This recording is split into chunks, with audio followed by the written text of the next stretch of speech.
isn't able to quote us a line here or there of how Neville Cardus would, enliven, situations and characters. But clearly John Arlott.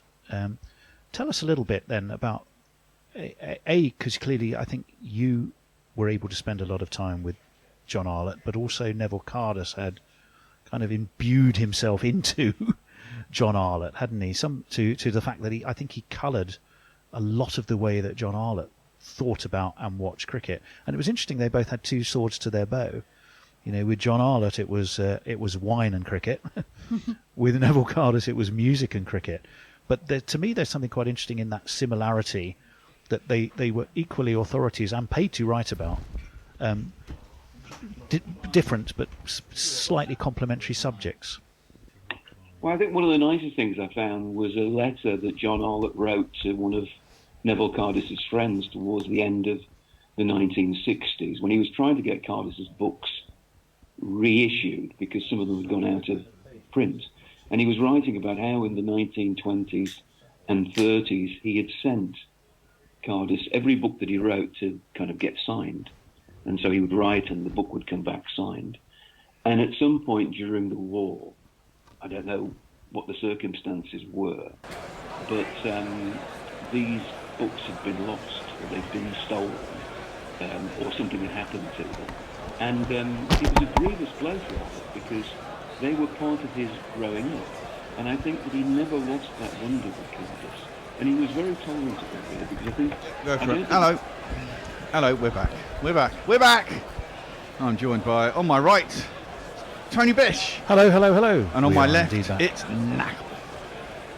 Hello. And that was a quick break. It did allow me time to go down the shop and get some beer, though, which is the most important thing of the day. And they should be trumping out shortly after this to resume.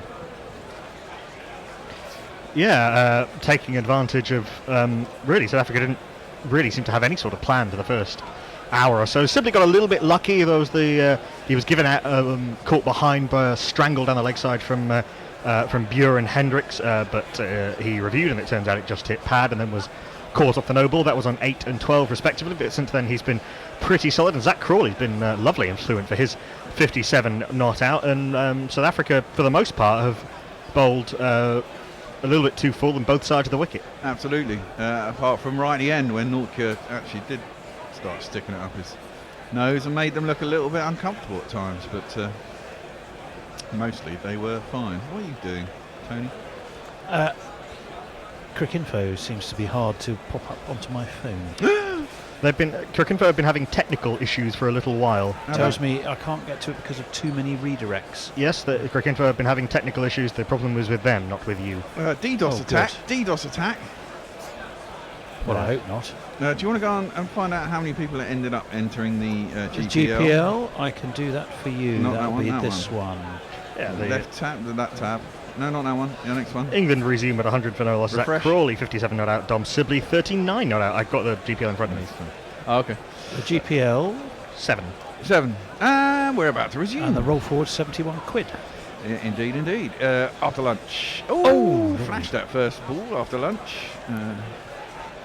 Buren Hendricks is starting straight after lunch. Carrying on. Ta-da-man, where is he here? Well, Here he is. There he is.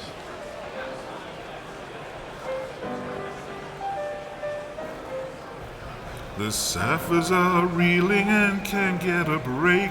Their pacemen are injured, they hurt and they ache. Dale Steyn hurt his shoulder, so they're short a bowler. Hendricks and Hendricks is in. And it's second ball. Oh, sorry, it's Zach Crawley facing up. He had a flash at the first ball. Next ball. It's a little bit uncomfortable. Tucked up and works into the leg side. No run. Zach Crawley. Here he is. Zach Crawley was a cricket player, a damn good cricket player. But he was moved from the middle order to open the batting. Now, trapped in the English professional cricket circuit, Zach Crawley must fight to survive. He's fighting all right. Pulls the next ball sweetly. Is there anyone out there? there is a man out there. They've obviously got a plan to bowl short because they've got a man out deep mid wicket. There's a man down at deep long leg. You thought it'd go behind square though, so maybe he's just out there as cover. Gets himself a single and off strike. He's on to 58. It's a bit premature, but how many test tons has... Oh, no, he hasn't scored a test ton. How many first-class tons has Crawley scored? I will let you know. And what's his highest first-class score? It's not very many, actually. I Zach wouldn't have Crawl. thought so. How old is he? 22? 23? First class tons, he's scored, I can tell you, 3. 3. Okay. Oh dear. Short leg would have snaffled that.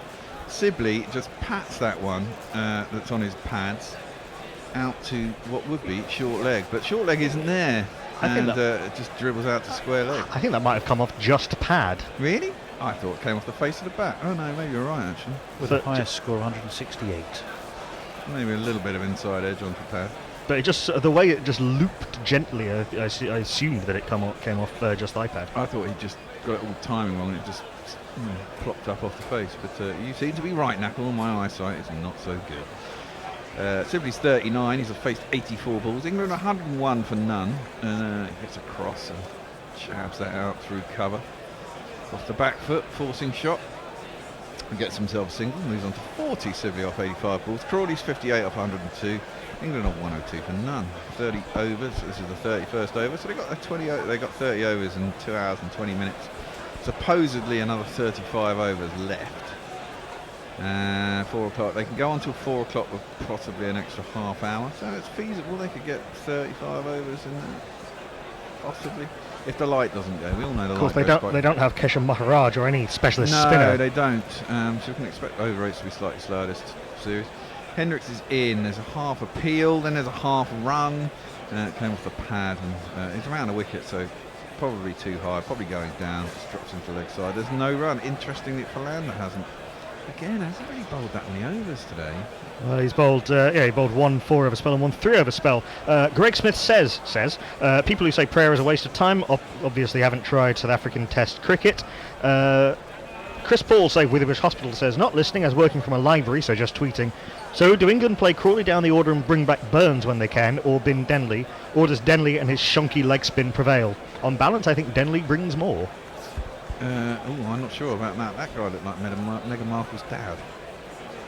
Fat dude sitting in the crowd. Not Joe Tenley. No, not Joe Denley. This is a tricky one, isn't it? Denley hasn't done a lot wrong, but he does hit the field and he doesn't score particularly quickly. And he's doing a job at the moment.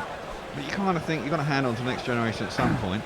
I mean, I guess they hang on to Denley until he makes a mistake and then he's quickly ejected. But, you know, things could go wrong for Crawley, things could go wrong for... Yeah, someone's going to be out of form somewhere at some point. Always. Always. You've got to have a pool of Or, players. as we've seen in this series, injured. Oh, in this series, yeah, injured. He's still got Bairstow in the wings too. That's left alone outside the off stump. It's this man. 35 Ks, no run. Chunky of stature and interesting of dental work. He's a bowler, South African. Favourite ferret, he's got a really fine abdomen. Yeah, a bit odd that Philander's not starting up after tea from at least one end. One end. You know, it's not like you can bowl him into the ground. It's his last test anyway. Who gives a shit? You know, put one in for the team. Maybe he's not on the field actually. Vernon, maybe not actually. That's really. He's. Next day's go outside the off stump. Pretty dull ball from Patterson. Not threatening anything. No run.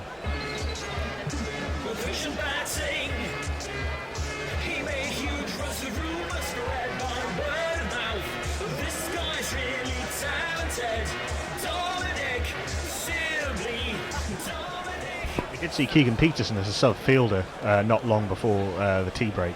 But Faf went off as well, didn't he? Yeah, he came back on.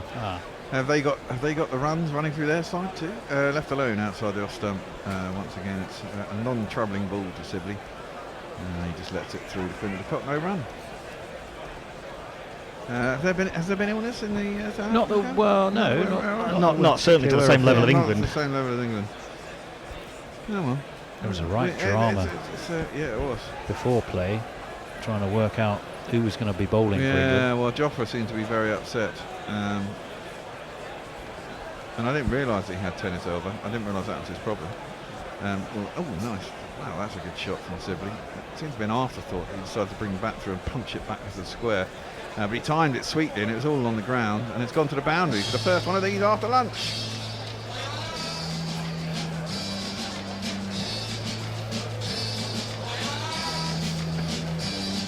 Pretty innocuous stuff by Dane Patterson. That is his first over after lunch, but still. Tea. Don't forget, we missed lunch. Tea. Yeah, well, okay. Well, it's the second session.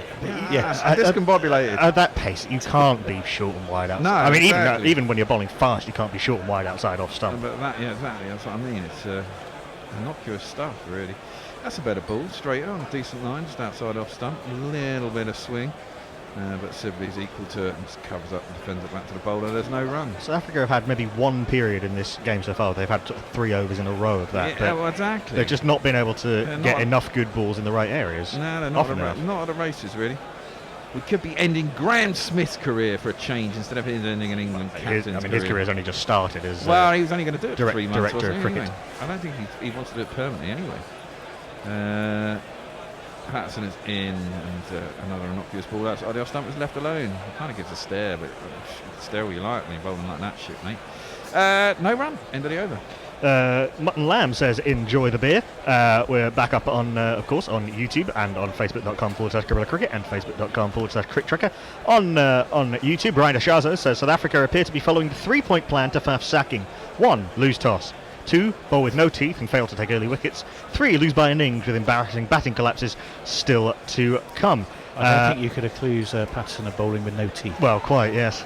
It's almost Ishant Sharma level of interesting dental. Well, Imranuddin is with us on Cricket Tracker. Mattia Truzan Pasquale, Manesh Protim Boldalai, Sheikh Mohammed Usman, who makes some Indian political points, which I tend to agree with regarding the nonsense that's going on.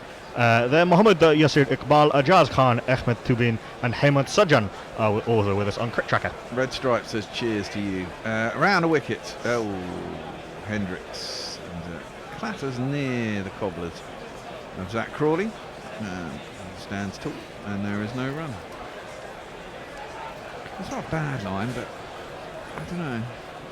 When it's not really doing much off the pitch, you really want to be over the wicket, trying to swing it. Yeah. There's not a lot of swing. He swung the odd one back into the left hand, but I think this line, you know, that was very close to Crawley's attempts. Sibley got hit there by Andre Torquia pretty hard, and then Crawley got hit on the head. Yeah.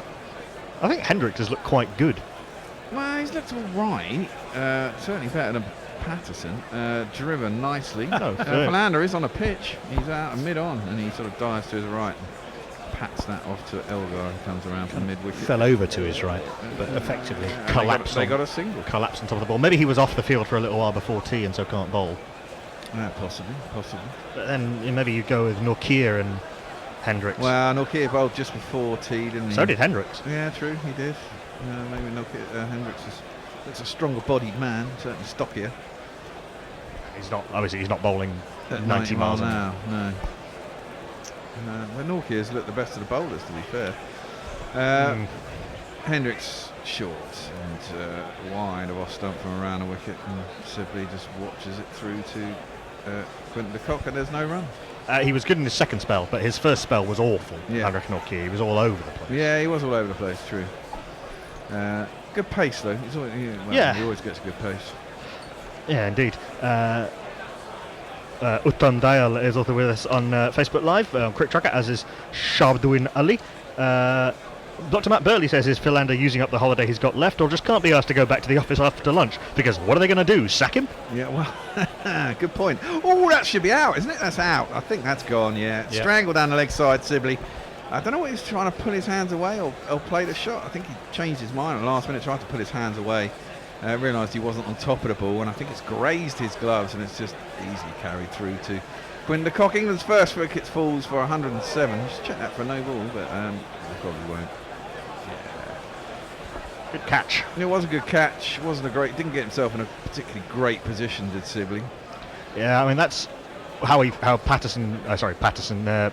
Hendricks thought he had him out in the first innings from over the wicket. Yeah. The strangle down the leg side. That occasion, I think he was trying to get the bat out of the way, just couldn't quite at the last minute. He does try and fend the ball off in that region. Quinton de Kock standing well back, took a good catch, but decent innings from Dom Sibley. Good start. Yep, 44 You flipping muppet. off 93 balls, 7 fours. A very good opening partnership between him and Dom Sibley. And Zach Crawley. Yeah, absolutely. And now, First test wicket, by the way, for Bjorn Hendricks. well, there you go. First test wicket for Bjorn Hendricks, and the next batsman in should be in England. Not.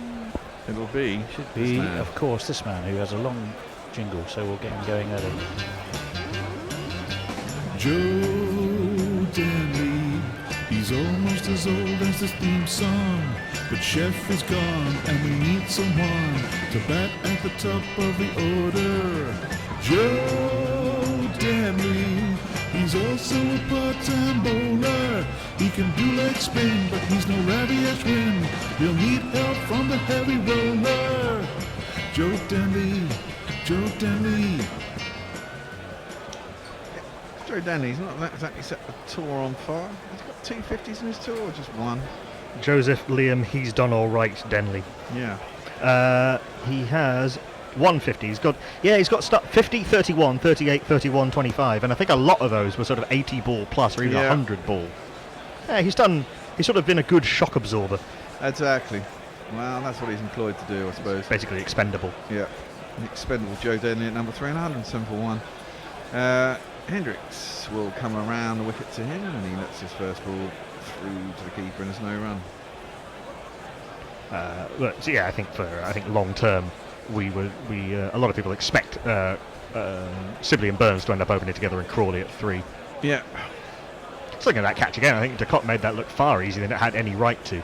He took a couple of steps to his left and made sure that he was going the right way, got his footwork down, and then sort of dived away to his left, goalkeeper style, with the palms facing out. Yeah, I mean, you can't go a bit big on him. I don't think Sibley was expecting him to get that high on him, really. I think he thought he had it more covered. Anyway, next ball, Hendricks around the wicket, still to Denley. Gives him the eyes, but it's wide of his off stump, and Denley just watched it through. I think that's a He bit made the harsh ball, on there's no Denley. I've got to be honest. I mean, you On could look what? at it another way and say he hasn't really failed yet at all on this tour. I mean, that's kind of what No, we're he saying. hasn't failed, but he hasn't set the world on fire. I mean, he hasn't got apart from the 150s, you know, exactly that. He's got starts, but not gone on.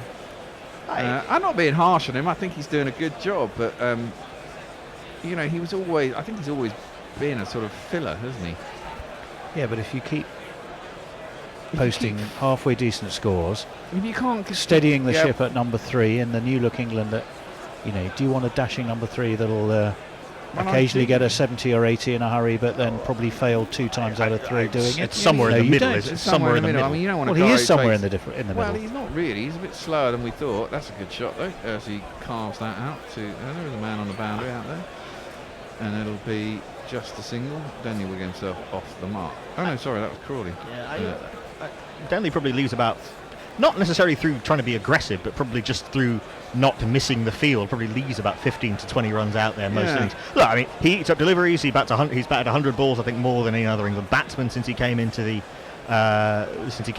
England 11, and he's done a decent job of protecting what was a rather flaky middle order. I think he's been a useful part of this sort of rebuilding England team, but I'm not going to say any more than useful. Yeah, I'd say that. Sometimes it takes too long to get where he needs to go, but leaves that ball. It's a little bit of a waste from Patterson, but it starts up too wide and goes wide, and then he can just leave it through to the cock, and there's no run. Mario Ayala is with us on Facebook Live, I think, asking us to do something, to commentate in a language that none of us speak. Okay, can't do that. Averages early 30s now, Joe Denley. Yeah, fine. International number 3, averaging 30. Not ideal. Well, he's only played 11 tests, remember. Well, this is true. Denley gets himself off the mark, clips that down to long leg. But Hendricks is fielding, and he'll get himself that single. Gets him off the mark. Crawley's on 60 now, for 106 balls. Yeah, I know. I mean, I don't have anything against him.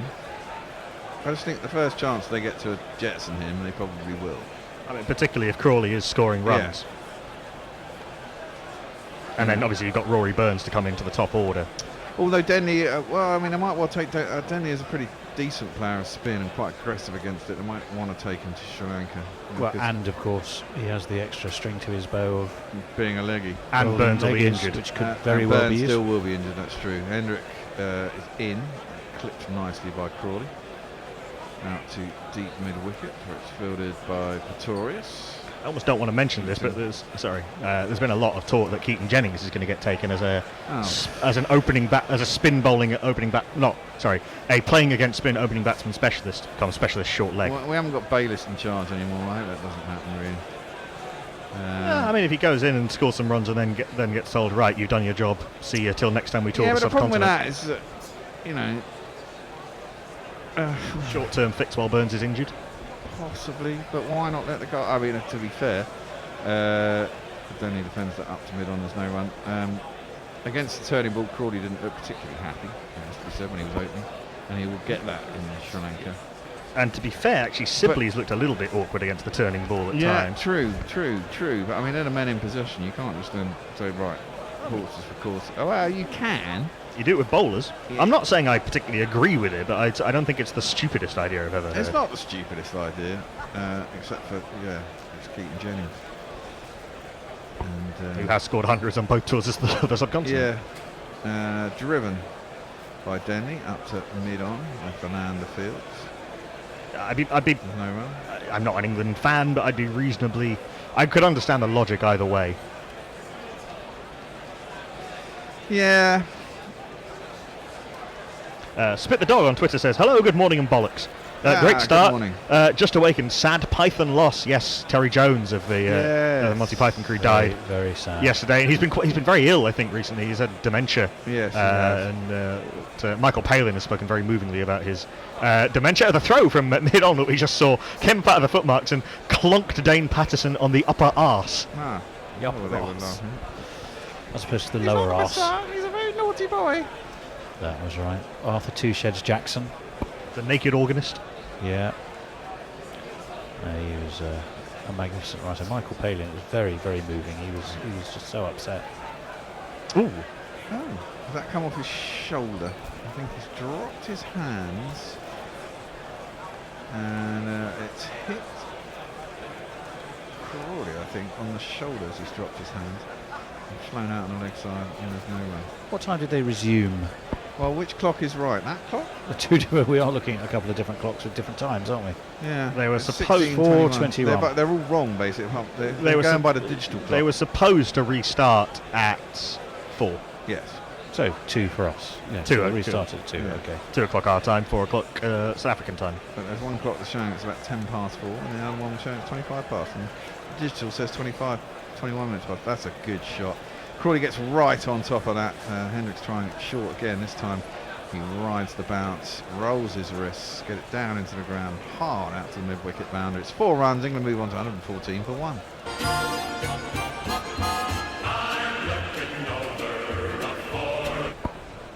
He did play that nicely, didn't he? Yeah, he did. Ooh. Oh, it seemed to go through mid-wicket though. Yeah, I think he was trying to ride it, wasn't he? Because it was going so hard. He was trying to. It's not great work from Dean Elgar. No, he didn't actually get a layer glove on it. He raced out to the boundary. Crawley faces up, 65. Around the wicket. Fends that up to mid-on for Lander. There's no run. And then will we see Fernanda again? Is the question I would be asking. He's supposed to be my opening bowler. And he's not doing much of a workload. And he hasn't, but to be fair, He's been not looked very threatening either, though, has he? Maybe they thought there'd be a little more in the wicket for him. A little bit more nibble and a little bit more swing in the air, but there hasn't been much. Clipped nicely by Crawley down towards long leg. He'll get himself a single. Nuclear fields and throws it back in. Yeah, I think also with the sort of lack of support that Phil Landers had at the other end, I looked at his figures for this series and he's only taken 6 wickets, but he's gone at barely over 2 and over. Might be a little bit higher with this innings. So England have been able to afford to play him out because they know they're going to be scoring runs at the other end. Yeah, I mean, Reminds me a little bit of Jimmy Anderson on a couple of away tours. Yeah, I mean, he bowled very well in the first test, and obviously England lost that. And he bowled quite well at the beginning of the second test, but after that, he's not been massively effective. 39 wickets at Dropped a shade it over short. 15 and a half, remember? At the I know, Wanderers. at this ground, but he's not showing that form now, is he? I mean, No, he's not. No, he's not. I'm dropped with you. it short, one for the over. As stuck underneath by Denley, and through to Quinton, no run. Oh, this is a big call from King of Wessex, and I think a too big a call. Who was that Aussie left-hander we could never get out in the late noughts who had a good test career despite having been selected late in his career? Well, Denley could be like him. Joe Denley will not be like Chris Rogers. No. He's not that. I don't think at the test level he is that good. Good old Aussie Chris. Was he also Did thinking a of Michael fine Hussey? job for He was another Middlesex. one, wasn't he? And, Yeah, not an opener, but yes. Yes, that's true. Ooh, that comes back a little bit. Hendricks is around the wickets, just slanting it into Denley. Carries on with the line and taps into his upper thigh on his front leg. No run, 116 for 1 England. Strange Carrots says, "Oh come on! I stopped listening for 2 minutes. Came back and found we've lost a bloody wicket. Sorry." We have, but it's not, it's not terminal, Strange Carrots. We're 116 for 1. I'm feeling quite relaxed. Yeah, I think the England, certainly the England openers beer, mate. were fairly Ah, relaxed well. for most of this innings because South Africa really haven't been at the races. I'm generally relaxed. Most times of the day. That's short and down the arse, and he just ducks and keeps inside it. Quinton fields it, there's no run, ends it over 1 for 33 off 10 for Hendricks. Arif Khan says hi on Crick Tracker. Hi. Hi. Yaru Janeja is with us as well on YouTube. Brian DeShazo says, "Nice to hear that you Englishmen have quintessentially Irish clocks. If they both agreed one would be superfluous after all." Well, this is true. It's a random traducing of the Irish for no apparent reason, but thank you for your comment. Speaking of greenhouse effects, as we watch a massive power station chugging out loads of smoke in the background. And yet they've been having rolling blackouts in Johannesburg. Yeah. Happens a lot over the African continent. If I was in Nairobi, there'd always be a bloody blackout. Now there he is. Oh, there we go. Back to the attack. We see Big Vern. He must have just His been off last the field test. for a little while and not been able to. Basically, that Patterson was just was sacrificial. Oh, well, I'm the type of guy who will never settle down. Where pretty girls are, well, you know that I'm around. I kiss a man, I love him. Fernanda in. Oh, he's edged that. You fucking idiot. Crawley has just tried to put his bat out of the way, and having said that he's been innocuous all day, that was a pretty poor shot by Crawley. He didn't really commit to putting his bat out of the way. I was just hanging it out there. Realised he had to put it out of the way. And basically, it was slip catching practice to first slip, and suddenly England are 2 down, 116 for 2. What on earth were you playing at? Good zip from Werner Philander. Yeah, it was. Having cussed him for the last 10 minutes, that was a pretty good. I mean, it was no need to play out that ball. Should have pulled his bat out. I'm not further. sure on the because I think on the original line it's coming into middle and off stump. I mean, maybe you say leave on length, but the line was pretty good and it jagged away pretty viciously. Yeah, Crawley was too slow to get the bat out of the way. I think that was the correct instinct, but I think that's a pretty decent ball from Werner Philander. Crawley will be pissed off though. 66. He made his first 50, and he would have thought there'll be more out there. No, he would have done. But England still in pretty decent position at 116 for 2. Well, the thing was, at tea, we were sitting around, weren't we, in the green room. Well, you might have gone out for your beers then, Bear. I did. But we did say, 100 for no loss is a fantastic position. But you could so easily throw it all away in the Well, add last session. two, and there's 2 quick wickets. You're 116 for A 2. couple As long as- more, and South Africa Well, will be a feeling couple more very and South happy Africa are indeed. on top as well. Yeah, agreed. But someone's got to restart now, stick the foot down, and it's the first day of a Test match. England needs to get. The thing is, this South African batting lineup doesn't look like it's going to. Let's be honest. It does look a little bit stronger now. I mean, I think it does look a little bit stronger, but England will feel, and rightly so, if they can get 300 plus on board. I mean, yeah, I think so. And that's kind of what the tests at Joburg in the last few years have been. It's not been huge scores, and it's not been easy to bat on throughout the Test match. no, anyway. and progressively the scores got lower throughout the Test as it got harder to bat. So I mean, England do have the advantage. They won a toss. They're batting. They got a good start. Rooty hasn't had. Has it really got? Here is Rooty. His voice is high-pitched and ginger hair like a pick. First ball, he just defends well on the offside. There's no run. Introduce yourself. Introduce yourself. Introduce yourself. Actually, I do like that. Yeah, did Jag.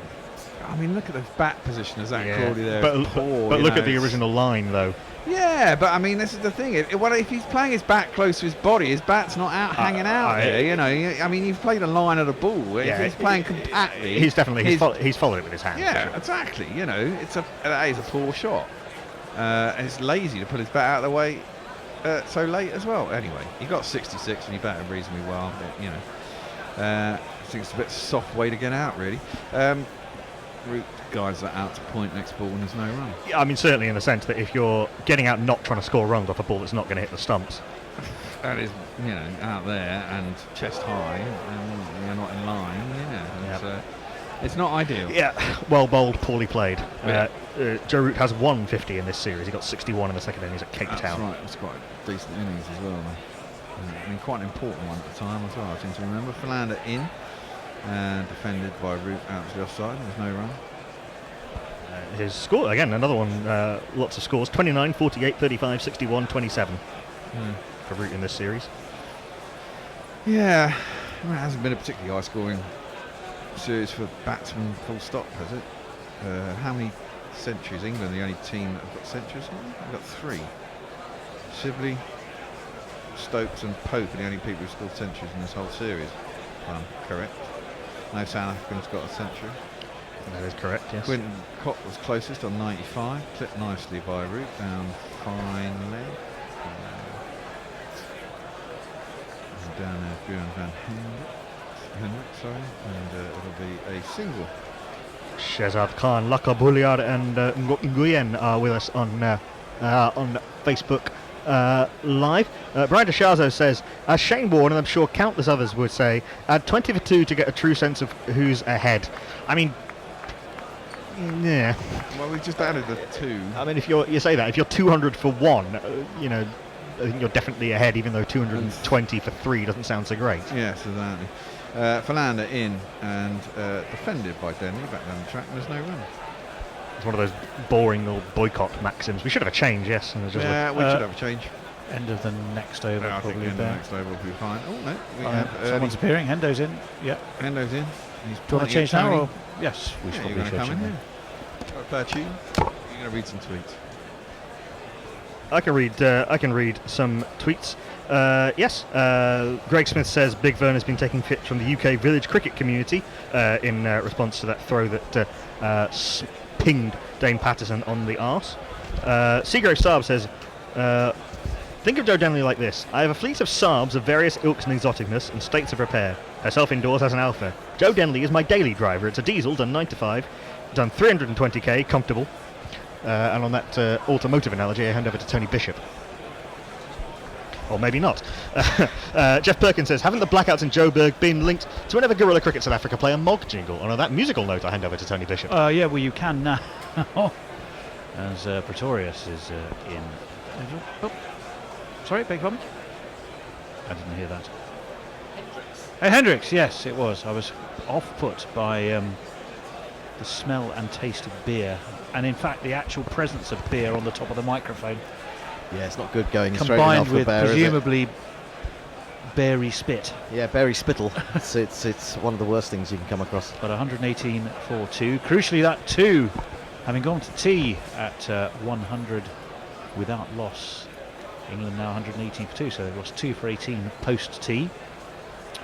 Joe Denley has faced 9, and he's facing, as Hendo rightly said, Buren Hendricks with 2 slips ready, and Denley plays that solidly enough, but then lifts the hand off the bat to make it look like it was a spitting viper of a delivery, which I'm not sure it was, to be fair, Hendo. But do you? Well, you can only go on the batsman's reaction, but I mean, it's played pretty well so far, this pitch, hasn't it? Maybe just did bounce a little bit more. It just caught him on the glove, didn't it? Yeah, when it you must have see hurt the a little replay? bit. But yeah, I mean, Hendricks has been causing a lot more problems since he's come around the wicket. And I think Dominic Sibley, well as he's batted in this series, he's going to have to look at that, isn't he? Because I think there'll be a number of bowlers in Australia especially who'll be licking their lips at the way he plays balls up into his armpit. Hendricks again. Compact action that he has. Left arm around the wicket. And that one is again, Denley removes the bat as he just pushes it away. into the onside, and it stays on 118.42. He's born in the Louis Leopold Hospital in Belleville in Cape Town. Was Björn Hendricks, playing, of course, his maiden test. But he's been around for a while, because certainly I remember him being talked about when the last time I went there. So, well, no, indeed, he's certainly played 4 ODIs, has he not, for South Africa, and 11 T20s, I think. So he's in around the group, as they say. He's in again, and Denley is solidly behind that ball. Just as well he was, because it would have thumped into off stump about 3/4 of the way up if he hadn't been. 118 for 2. He's been in decentish form. Took 3 for 72 for the Lions against the Dolphins, and 4 for 54. Dolphins can't hold bats. Which was on this ground actually in Johannesburg. So he took 7 wickets on his last outing out here, which is suggests he knows the territory pretty well. And around he comes again, and Denley ducks. Well, it's one of those ducks. Not really a duck. It's more of a sort of a crouch onto your haunches, isn't it? Rather Would than that a be the genuine same duck. game that Temba Bavuma got 180? Yes, I believe it was. No, because he made his runs against the Dolphins for the Lions. So it was the same game. No, because the Lions played the Dolphins, and yes, you're right. I'll take it all back. No, Yes! because he got his 7 wickets against This the sounds Knights. like me running between the wickets with somebody else. No. I'll clarify in a moment after this ball by Björn Hendricks, who's creating some debate here. Denley solidly behind it, and there's a bit of solid Woody-like reliability amongst the craziness. End of the Hendricks over. He took 4 for 54 and 3 for 67 for the Lions against the Knights, which was on this ground at Johannesburg. Took 3 for 72 and none for 21 against the Dolphins. Where was that though? I don't know. It's wherever the Dolphins play, somewhere in sort of a bay somewhere, splashing around in water. The Dolphins, which tends not to be good for I think the it's movement Natal. of the ball. Natal, it's so I Durban, think yeah. it's probably Okay. Durban. Yeah, there you are. Thank you. Seagrave Saab, actually, let's do Jeff Perkins first. He says, haven't the blackouts in Joburg been linked to whenever Guerrilla Cricket SA play a MOG 7734 jingle? Who knows? Who knows? That's shedding. Vernon Philander will continue pumped up with the success of the last over, and that is just steered to gully where the new man, or the Raman, back in the team, the man with the jingle that we one of my personal favourite jingles anyway, Temba Bavuma. And now he did warm up with a decent side, about 180 odd. Yes, you're right. Yeah, he was told to go away and make runs and to get himself back in the side, and he executed as briefed. 118 for 2. Marshalling his troops from the first slip position there. In comes Philander, and that's tidily played away by Joe Root. 2 mid-on, there's no run. I mean, not only having taken the wickets, I mean, it's just good to get wickets, but also you would think this would slow England down a little bit because these two have got to establish themselves. And if Crawley had stayed there for a little bit longer, and Sibley before that, that England could have easily got up to 200 by the end of the day. Well, and this is it. I mean, this is the thing about, shall we say, a less experienced top order.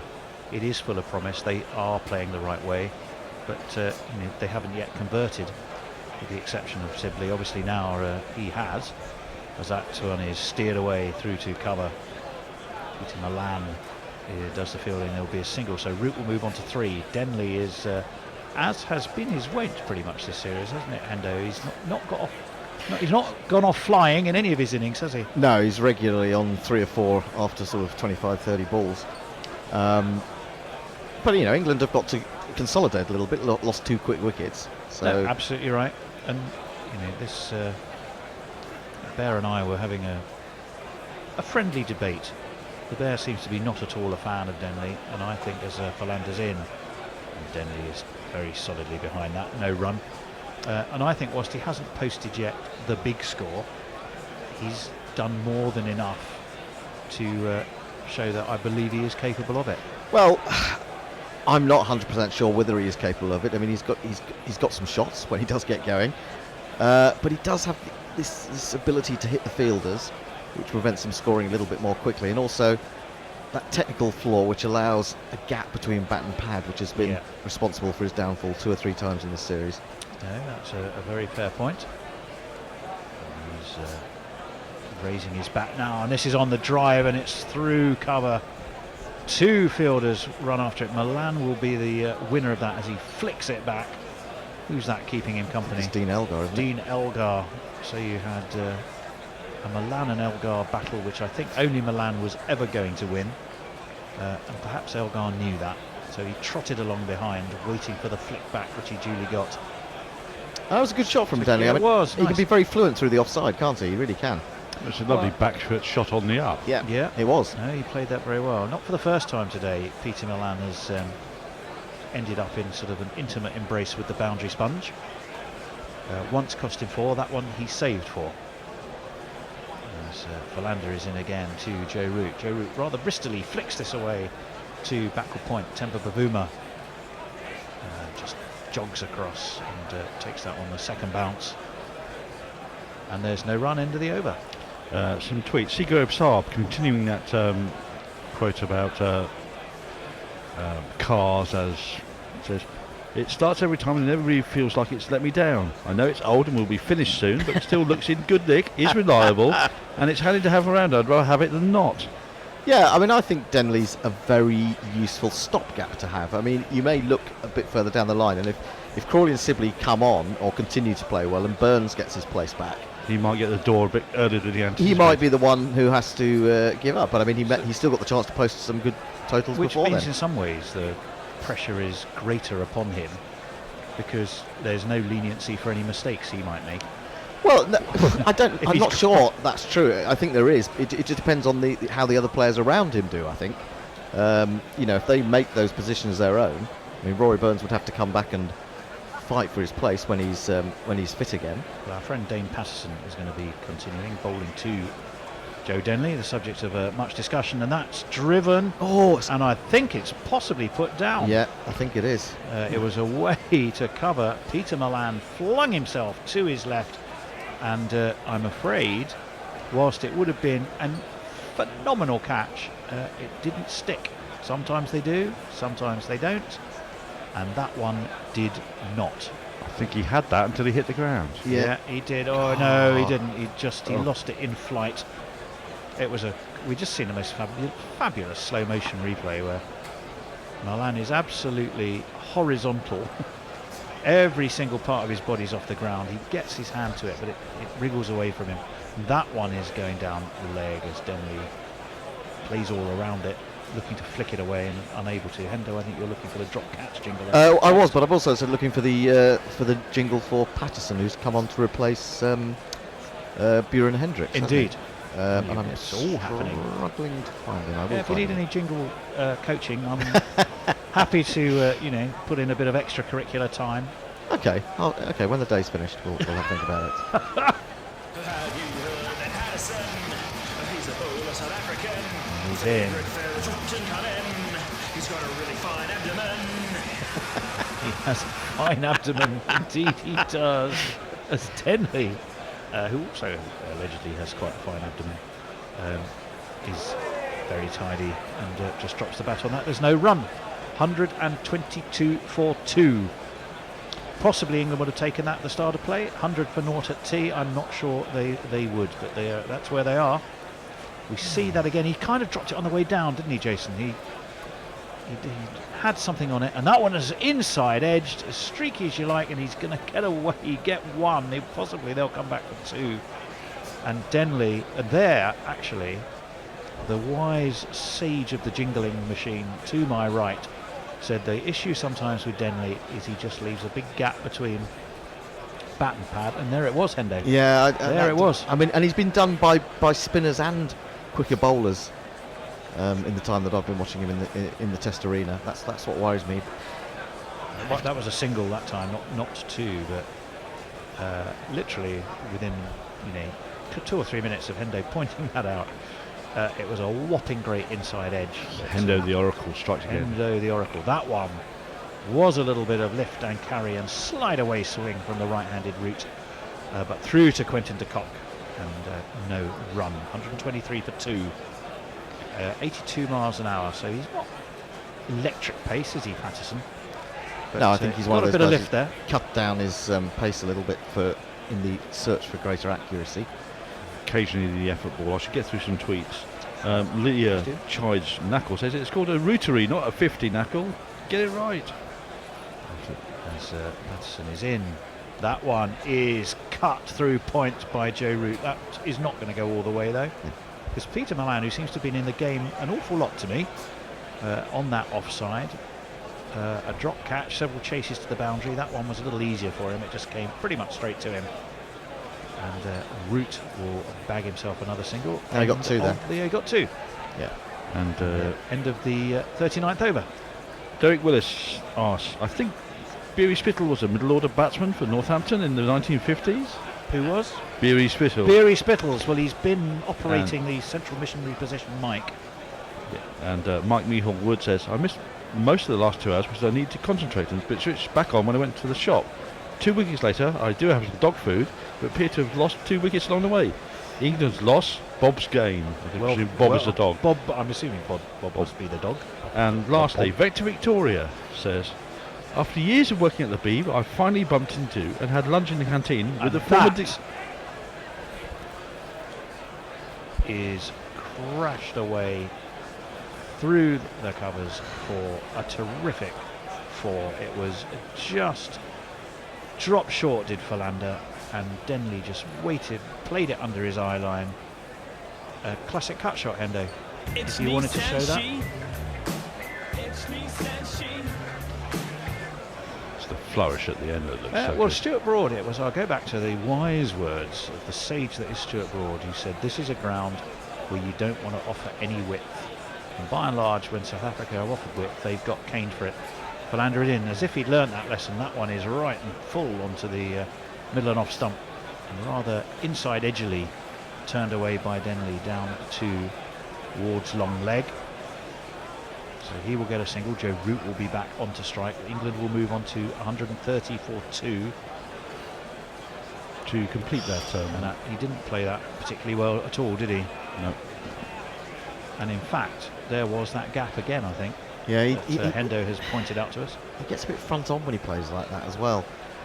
And barrels in. That one is left, confidently left, extravagantly almost, with a big, high loft of his bat. And the ball is through to de Kock. No run. Completing Vector Victoria says he had lunch with our former dictator, El Presidente Norcross. Oh, really? He's currently sat on the same floor as me, working for your opposition. And Linux Lear says, I want to see Patterson in the next Mad Max. Oh, really? Presumably has the baddie. Yeah, he's an interesting character, isn't he? He's got that slightly feral, wild look about him. Feral, wild look. I'll tell his mum.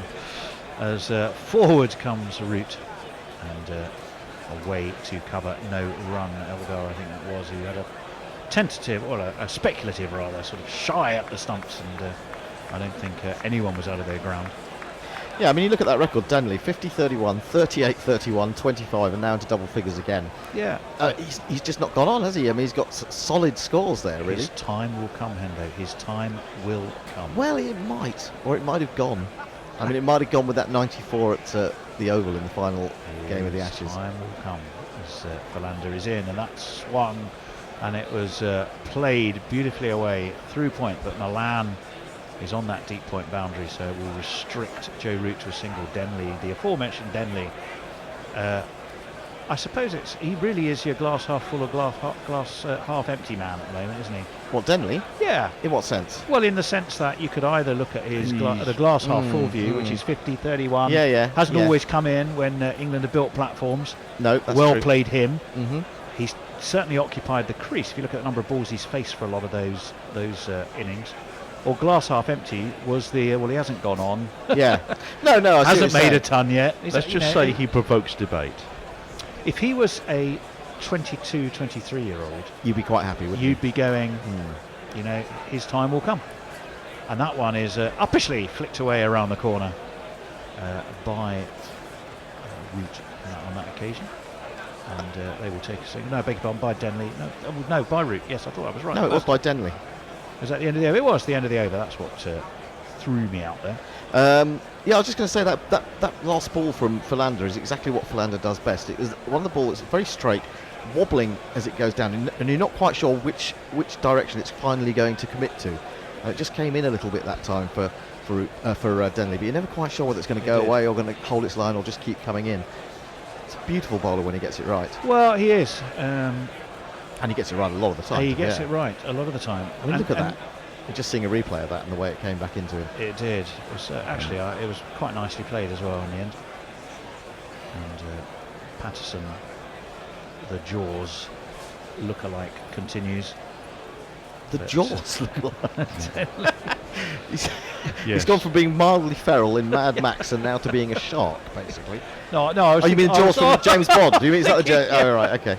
No, he doesn't look like a shark. Hasn't got metallic teeth, has he? Not, and he's not 6'8". So apart from that, 7'2". Excuse me. He's definitely not 6'8".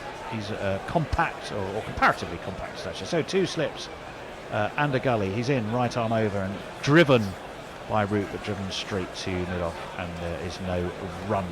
I should get some shout-outs to Quick Tracker. Trinok Negi Negi is with us. Ayaz Khan says good. Fiza Hussain joins us. And Anwar Shah says hello. And Vijay Sharma says hello. Hello. Well, there's a good stat up on the TV at the moment saying highest dot ball percentage from England batsmen this series, which Denley is out on at the head of. He is. Better, more so than Sibley even, who occupied the crease a lot. Patterson is in, driven again, and this one is between cover and extra cover. Now there's no one going to get that. That was glorious from the elegant stroke maker that is Joe Tenley. The number of the day. Who could ask for more? The number of the day is 4. That was perfect, wasn't it? I mean, that was the textbook drive right there. Yeah, pretty damn good. You see it from side on as well. It looks really good as well. Body weight, body position, head. You could tell he enjoyed it because the bat stayed up there for a while. He held the pose for the camera. Held the pose for the cameras. And possibly the Bears sat on the remote control in the green room know we're okay again. As Patterson is in. And that one was not quite as pretty, but definitely effective. Through backward point with a little wristy flick. And after it again went the very busy today, Milan. He's been kept well occupied. Denley will take a 2 for that, won't he? Yeah, well, just looking at retains the strike. We talked about how slow and he's been at the start of his innings. He was 1 off 14 deliveries. He's now got 16 off the last 13 deliveries. Well, he has, and don't forget, the success measures as we wait for Patterson. Denley is able to just duck slightly, just down on his haunches a little to see this through. England place a great standard on crease occupation and solidity. It's not all about. Silverwood does. Well, I don't know that's only very, very recent because we've still seen in this series and certainly in the first test that the crease occupation was incredibly poor. But I mean, Joe Tenley is one of those who's occupied the crease throughout the last summer as well, really. Indeed, he has. Patterson's in. Oh, and that's through him, and how that didn't take the off stump or off bail. All South African hands are on heads. Patterson has no idea how he hasn't got a wicket. Denley has no idea how he survived, but he has, and it will have netted him one of these. The number of the day. Who could ask for more? The number of the day is 4. Yeah, he's been. I mean, that was another example of that gap between bat and pad. His bat was miles away from his pad. Ball just nibbled back a little bit. He got an inside edge, very thin inside edge that went down for 4, but could easily have been bowled, could easily have dragged on. And I just see too much of this from Denley. I'm surprised that we have all these coaches. Is no one working on this with him, or are they saying, well, at 30, whatever you are, maybe he's beyond redemption? Yeah, but the whole point of a coach is to pick up where there are weaknesses, surely. And Denley plays other shots so well that if he could eradicate that from his game, then he would be a very difficult man to get out. We're going to see a change of bowling. it is going to be a man who so far has none for 30 off his 7, and he's been quite expensive actually. He's over 4. If your number one project is to have yourself a bride, I think I've got your number one guy. He was bought by a franchise when he was buying meat. It's unlike okay.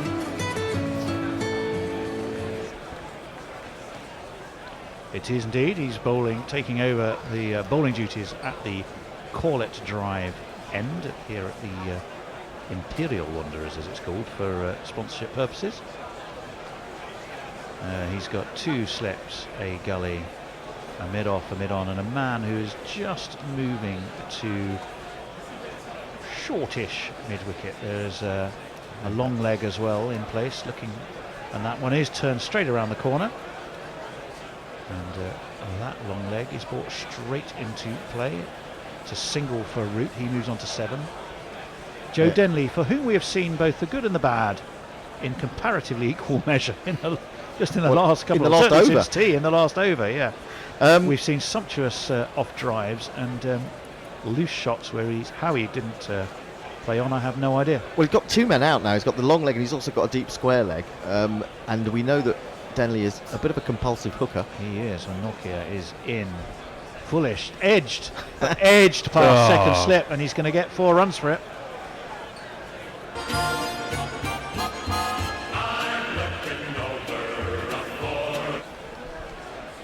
Yeah, more edginess.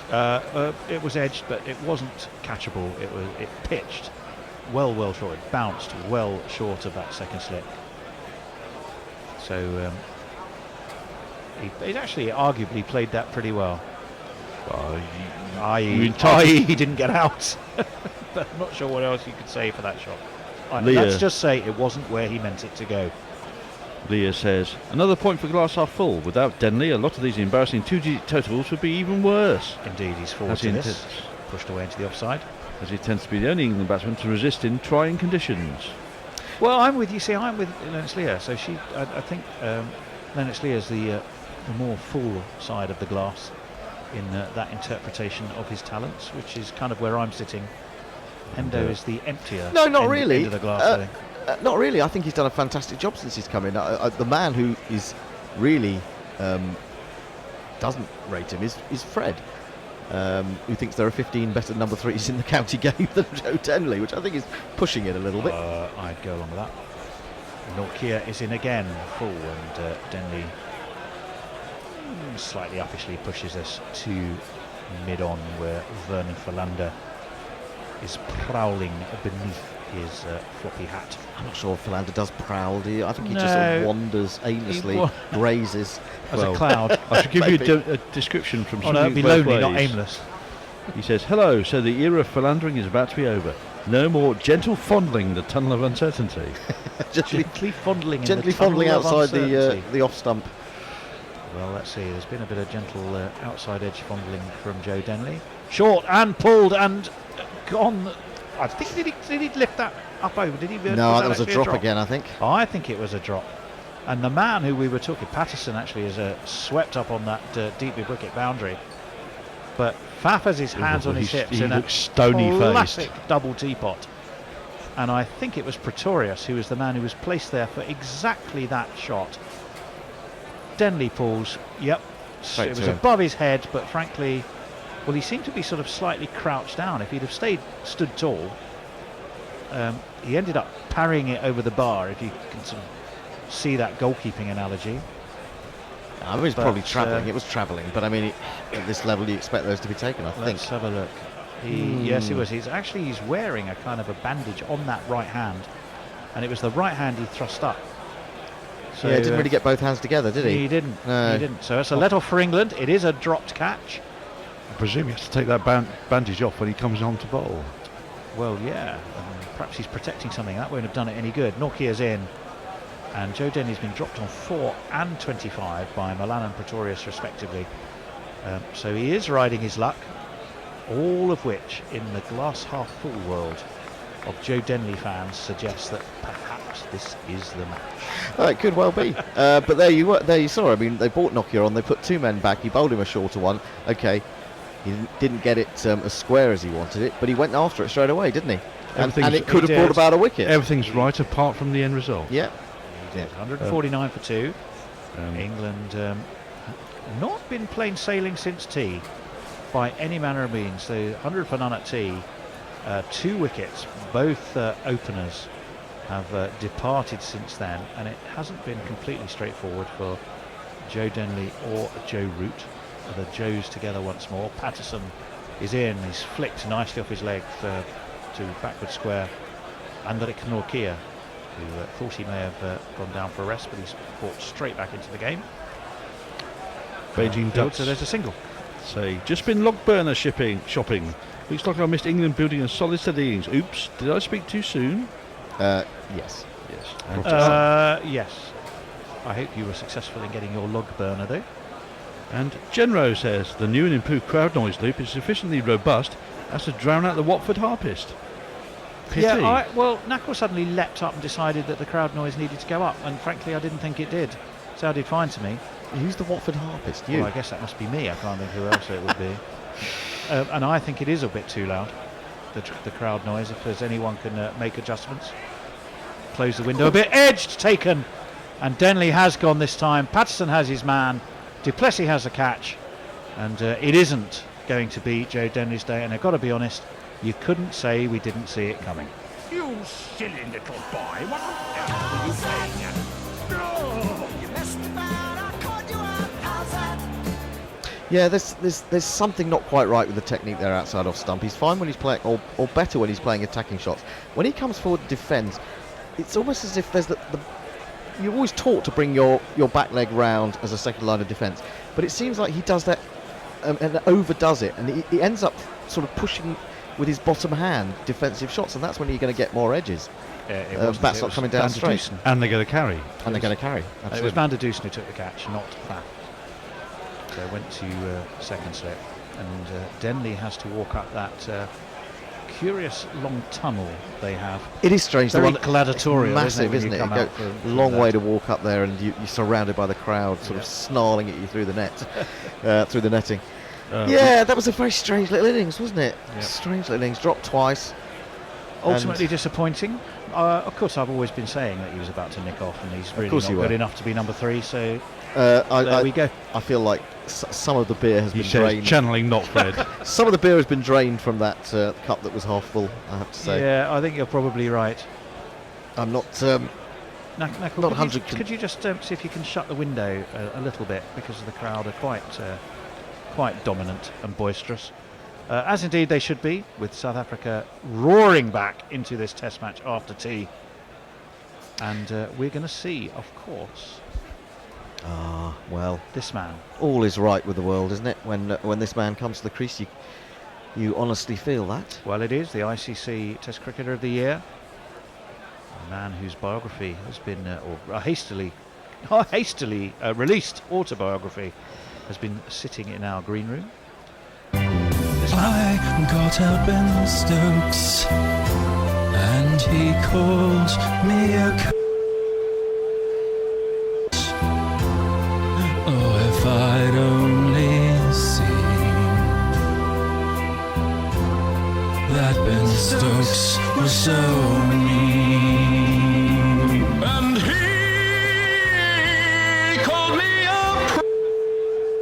a said he punched my said I made him. The arm looked up and said, you angry. He's going to face Patterson, and his first task is to watch that through outside his off stump. Yes, indeed. Yeah, I don't think Denley is that. People were saying he's more than a stopgap, and it was not fair to denigrate him in that way, but I think he is a little bit of a stopgap. He's got some fluent shots through the offside when he attacks, but and he's occupied the crease. But I don't know. There's just something that prevents him from being a Test class batsman, I think. Patterson. So he has his first wicket. He's bowling to the left-handed Stokes, and it's left alone by Stokes, who to me has matured massively. Almost, I feel, since Bristol, the Bristol incident. He just now seems to be a man who can adapt his game to any set of circumstances. If England need a move on, well, we've seen twice in this series how he's been able to do that. If England have slightly have their backs to the wall, then he can be the man to dig you out of a hole and play the more solid defensive role, always selflessly.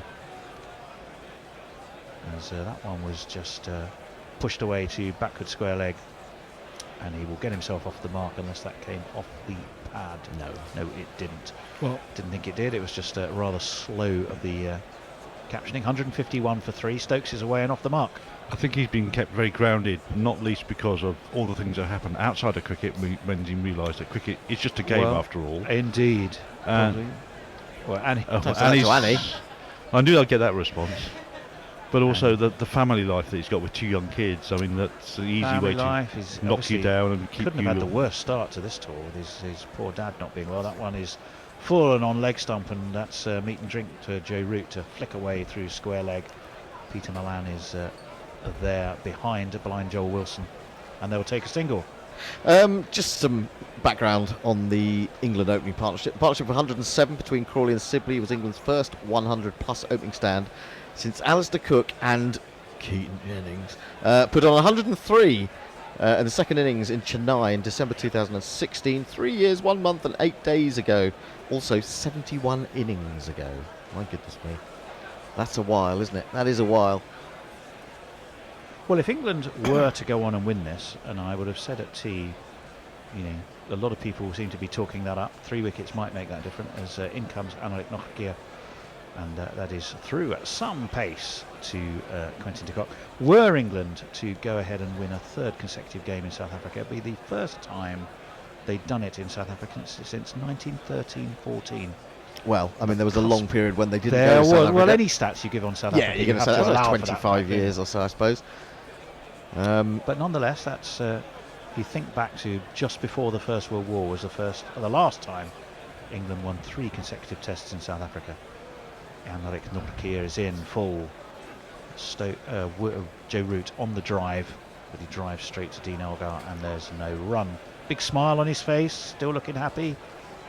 Having a word or two, I think, with we might be talking to Stokes, but I thought he may have also been having a little friendly chat with Vernon Philander, who was lurking just behind Ben Stokes.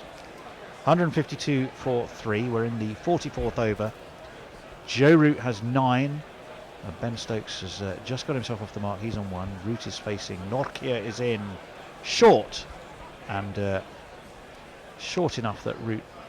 Well, it was a duck, but it was more of a sort of a slight downward crouch. It wasn't a full-on duck because he didn't need to. 90 miles an hour though from Nortje, so he's revving it up a little bit now. Yeah, a couple of times in this test, in this series, when Root's been a little bit discomforted by the short ball.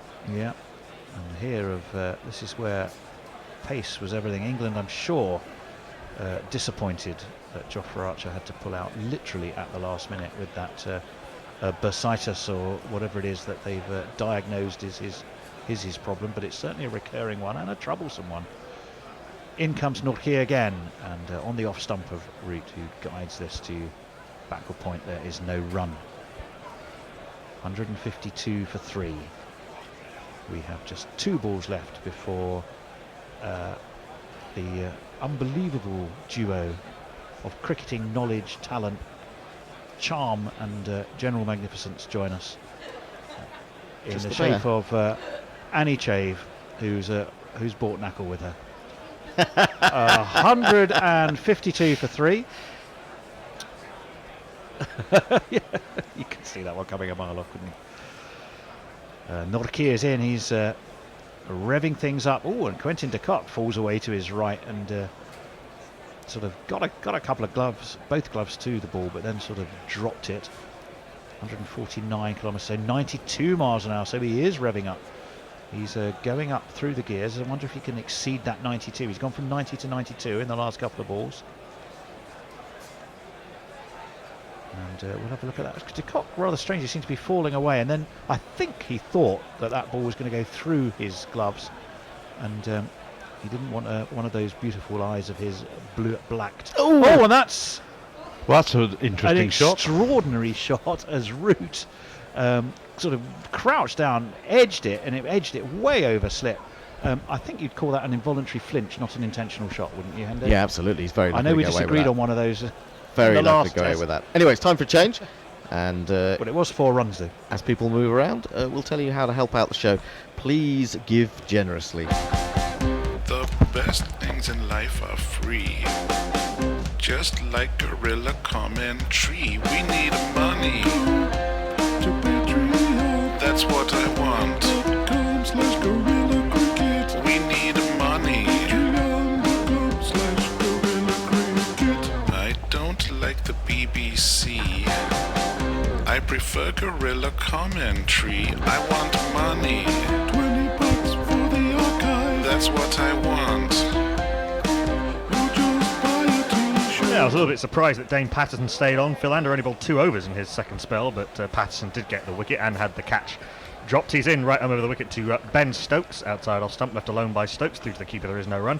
You're listening to Gorilla Cricket's coverage of England's tour of South Africa 2019-20. You join us partway through the this elongated second session of day one. The first session was lost to rain, so we had a 30-over session before tea. Now we have, in theory, a 35-over session afterwards, and we're 14 overs into that. And one ball, England 156 for 3, having won the toss and elected to bat. South Africa have been so much better after tea. They were frankly atrocious this morning. Patterson is in to Ben Stokes, who's on one. A little bit of swing from the right-hander, who's just taken his second test wicket, driven by Stokes up to mid-on. There is no run. Joe Root, the England captain's on 13. We've seen the men to fall today. We've seen Dom Sibley, another strangle down the leg side. Bjorn Hendricks took his first test wicket on debut. The left armour caught well by Quinton de Kock down the leg side for 44. Zach Crawley was caught trying to leave one and failing to from Werner Philander for 66. And Joe Denley poked at one outside off stump, caught again by Van der Dussen at first slip to Dane Patterson. I'm Knuckle Mpande, taking you through the next half an hour on Ball by Ball. Annie Chave is to my right playing the jingles. Hello. And Nigel the Bear Walker is to my left reading the social media comments. Hello. In an Australian accent. Yeah. Round the wicket comes Patterson to left-handed Ben Stokes. 2 slips in the gully, and Stokes defends it so solidly that it bounces up off the pitch and hits the exact same spot in the middle of the bat where it hit the first time. Into the leg side it goes. There is no run. Yeah, it's kind of weird, isn't it? I mean, again, they've wasted that first session, and suddenly they look a bit more potent, you know. It's like one of those football teams who can only start playing when they go 1-0 down. Yeah, absolutely, totally. PJ Mead says, afternoon Gorillas, I've decided to complete this week with my laptop in front of the TV. The first piece of commentary I heard was, you've got to put it into Get It Out by Martin Nicholas. If I want trite jargoning, then you are the ones that I want. Quite right. From. A filthy delivery, really, outside off stump by Dane Patterson. Even the ball can't be bothered to get through to Quinton de Kock at any pace. It goes through to him. There is no run. Yeah, that was watching that innings in the green room. That was a very odd innings by Joe Denley. Very out of character with his entire Test career, really, so far. He played a number of very nice shots and did miss the field more often than he has, but was also dropped twice. Admittedly, one of them would have been the catch of the decade, really, or the catch of the last 10 years from Rusty van der Dussen. Not quite that good. But horizontal. By Peter Milan, certainly the catch of the last few years. Patterson outside off stump, left alone by Stokes. Through to the keeper, there is... Oh, and yeah, he was fully horizontal, about 2 or 3 feet off the ground. It would have been a superb catch, hyperbole notwithstanding. And then he was dropped a much simpler one off Anrich Norkier, which I think Patterson himself let burst through his hands at mid-wicket. But yeah, a weird sense of impermanence about Joe Denley, who the one thing you can say about him, as Bear and I were talking about when we were last on, is that he's been solid. Yeah, he didn't feel solid at all, did he? Not at all. Patterson into Ben Stokes, who has been the model of solidity in the last little while, and he sets off for a very quick single, charging like some demented water buffalo. Is quite a sight, charging towards Dane Patterson, who hurriedly gets out of the way as he sees Stokes thundering towards him. Stokes takes the single, moves to 2. England, after 45 overs, are 157 for 3. Strange guy says, crowd noise is okay, to be honest. Nice atmosphere. Not that it's not already good. Well, thank you. Yeah, I don't know what you lot were talking about beforehand. Mrs. Shandy says, if you cannot fix the scorecard on Facebook, why not take it off the screen? What's wrong with the scorecard on Facebook? It's a little bit slow. Oh, yeah, it is a little bit slow, but it's taking information from elsewhere. And not to be too revealing, the place we take the information from, we're not sure if we want to hit their server too much. Therefore, it doesn't hit it as often as it could, and therefore it's a little bit slower than it could be. But you have to pay for an API. Basically, we're making do with what we can, with what we've got, as ever. Gives you here something, on Guerrilla Cricket. Anrich Nokia is going to continue. None for 41 off his 9 overs so far. His first spell was frankly dreadful, bowling both sides of the wicket. He's been better since. Did hit Zach Crawley on the head with a pretty quick delivery to Ben Stokes. Tembo Bavuma has moved. Sorry, that's not Tembo Bavuma, is it? But there's been a change from basically extra cover and mid wicket has swapped positions a little bit. So I'll try and bring you the field when I can. Anrich Nokia comes in from the call at drive end to Ben Stokes. Two slips, and it's first slip who takes the catch. Rassie van der Dussen dropped 2 catches in his first 2 tests. He's taken 3 in this one. It was full outside off stump. Stokes couldn't help himself. Went for the big drive on the up. The outside edge, well taken by Rassie van der Dussen, skipping to his left above at his in front of his face. Anrich Nokia has his first wicket today, and England's rock of ages, Ben Stokes, is gone for 2. You silly little boy, what on earth were you playing at? Oh. He's closed the face a bit on that, hasn't he? He's got his face, the face of the bat is pointing down towards mid-on, and it should be pointing towards mid-off, and he's not got his foot across. He's only faced 10 balls, he's new to the crease. Possibly, you may say, all the more reason not to play that stroke. Well, indeed.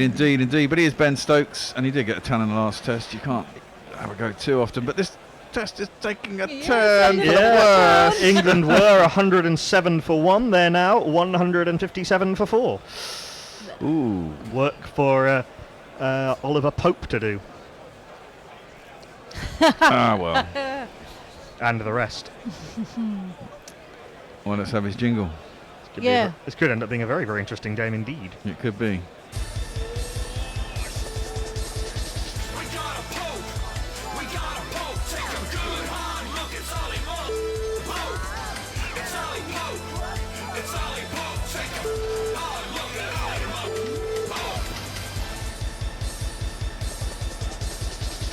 Yeah, Stokes just being a bit over-ambitious early in his innings, trying to drive on the up to a ball that really wasn't there for the drive, and Rassie van der Dussen did the rest. It's our fault, because we were saying he was looking solid.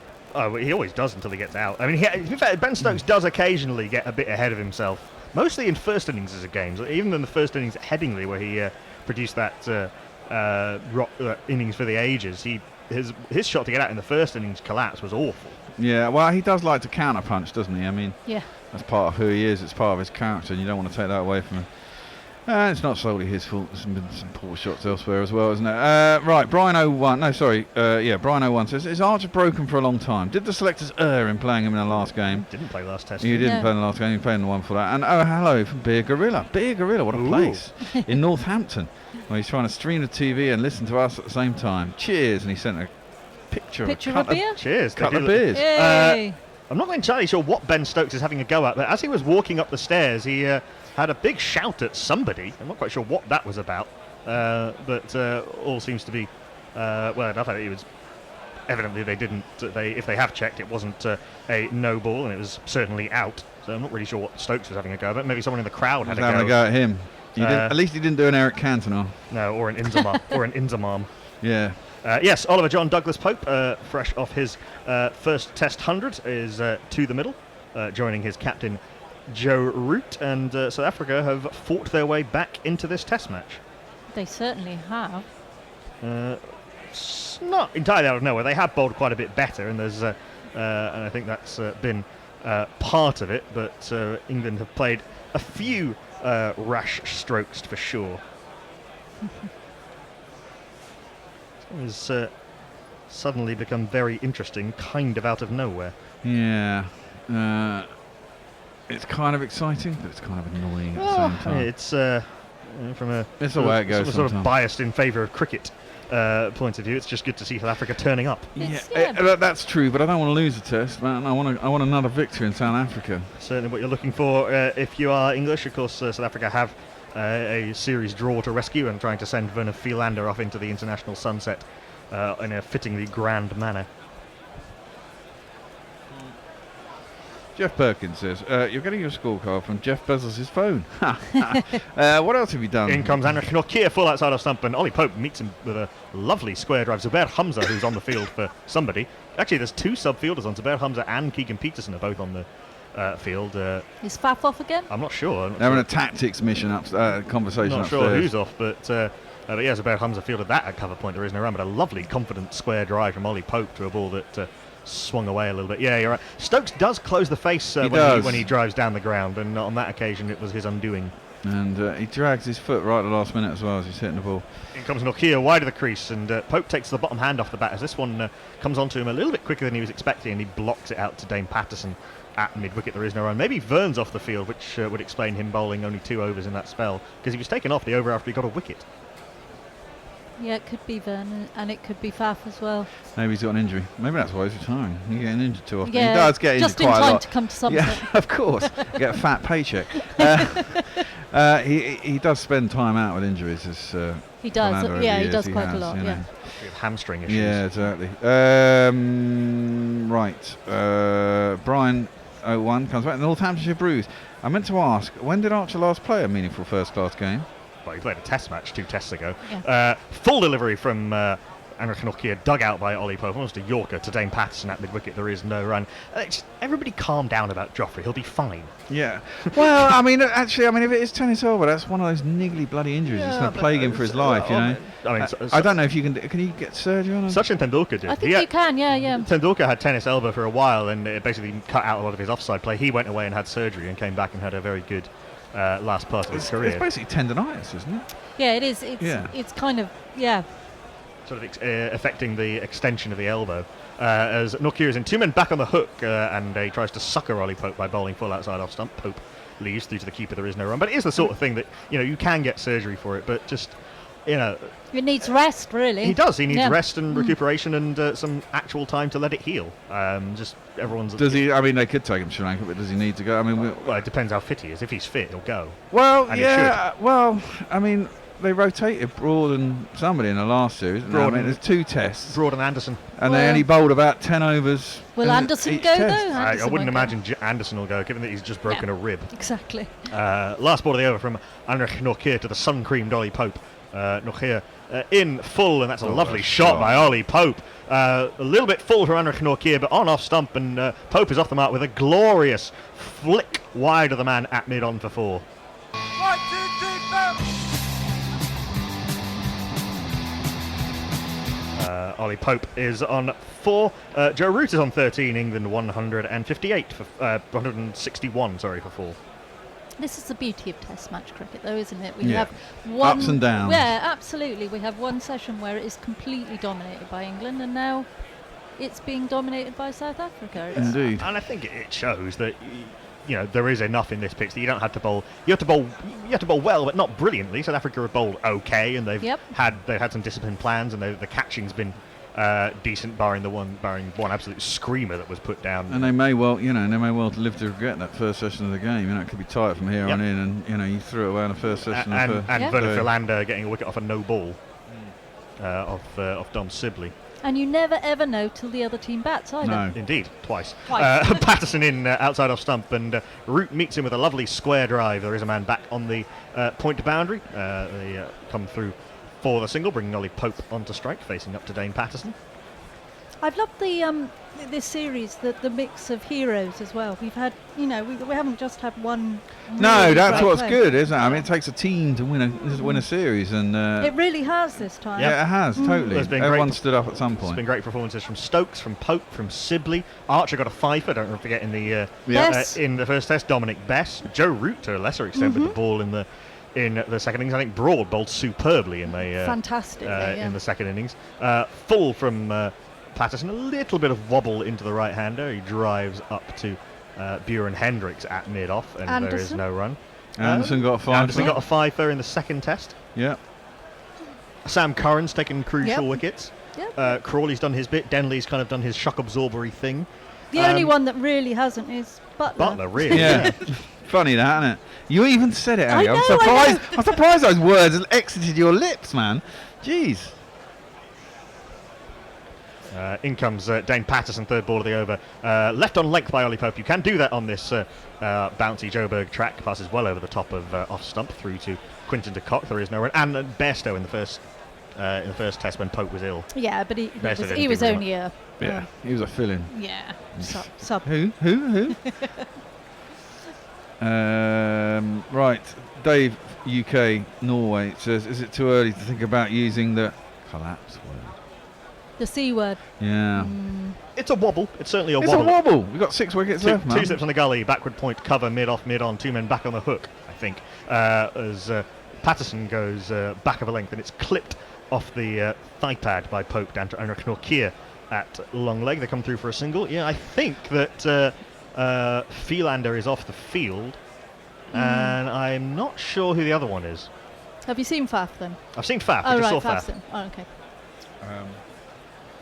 Well, and you've got to say as well, 164, we've seen England in a lot worse situations than this on the cover, And we've still got 4 people who can positively bat. Patterson in. Short ball roots onto that very quickly. Is pretty much a long hop. There's no one back on the mid-wicket boundary. Root punishes it away for 4.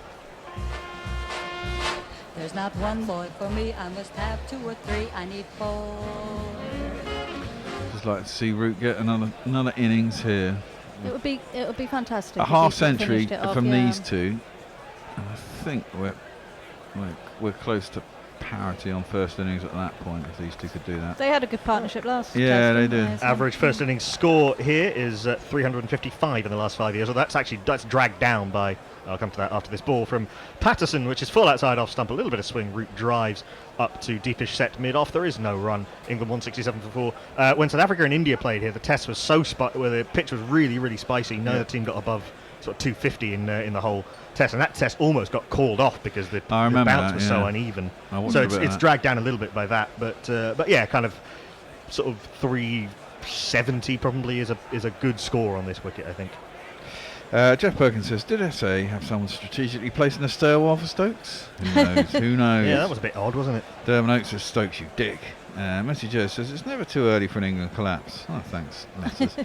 It's almost like you want England to do badly sometimes. Well, he's been Australianified, hasn't he? He's been there too long. I mean, not Jez specifically, but the miserablists. Well, there's a lot of miserablists out there. In fact, we've got a lot of miserablists here, let's be honest. Is that a term, miserablist? Well, pessimism. Pessimism among the ranks at Guerrilla Cricket is quite rife. Competitive pessimism. I mean, I'm an optimist, but we have a lot of the pessimism around here, man. Durban Oakey wants to know what a good score is here. 250, he posits? Nokia wide of the crease into Ollie Pope, who's very slowly in behind this one, blocked up to mid-off. There is no run. I think probably more 350. Yeah, I mean, I always think in a test match, anything over 300 gives you a shout, unless the wicket's completely dead. It didn't do us any good a couple of times in India, and it didn't do us any good in bloody New Zealand when we fucked that tour up. But I think 300 would be all right. I think it will. I think it'll be close to all right, yeah. I mean, you feel comfortable at 300 at least. Anything over that feels like a bit of a bonus. Yep. In comes Anrich Norkier, just the 2 slips, full delivery and what punch a shot. Gloriously down the ground by Ollie Pope. Barely moved, just put back to ball, and it raced off the full face of the bat, just to the offside of the stumps. Glorious straight push for 4 by Ollie Pope. 1 2 4 4 2 1. My name is Lakhan. My name is Lakhan. He does look classy, man. That was beautiful, wasn't it? An economy of effort, just waiting on the ball to get to him and using the bottom hand to just make sure that the bat face stayed straight. Just a punch using the pace of the ball. Absolutely majestic. Norkier comes back with one that's well wide of off stump, and Pope leaves decisively through to the keeper. There is no run. GM will be pleased he played that shot with Full maker's name on the camera. Well, his earning potential is just ticking up throughout this series, isn't it? Still not many people in, really, are there? No. I think people were put off by the weather. Yeah. I think a lot of people were thinking this might have been a washout in terms of... but it's in Johannesburg. I mean, find out now. There's got to be locals who just go, oh, fuck it, it's not a washout. It's also not going to be a series win for South Africa, is it? Whatever. Yeah, but it's important to... Imagine we'll see bigger crowds at the weekend. Norkier full, a little bit of swing, and that's punched by Pope out into the covers. I think there's a man on the cover boundary. Peter Milan, who's done a lot of work in this test match out in the field already, slides round from deep point. He did well, actually, because he probably made up about 20 yards to his right there and has saved 2 runs for his team. Ollie Pope into double figures, moves to 11.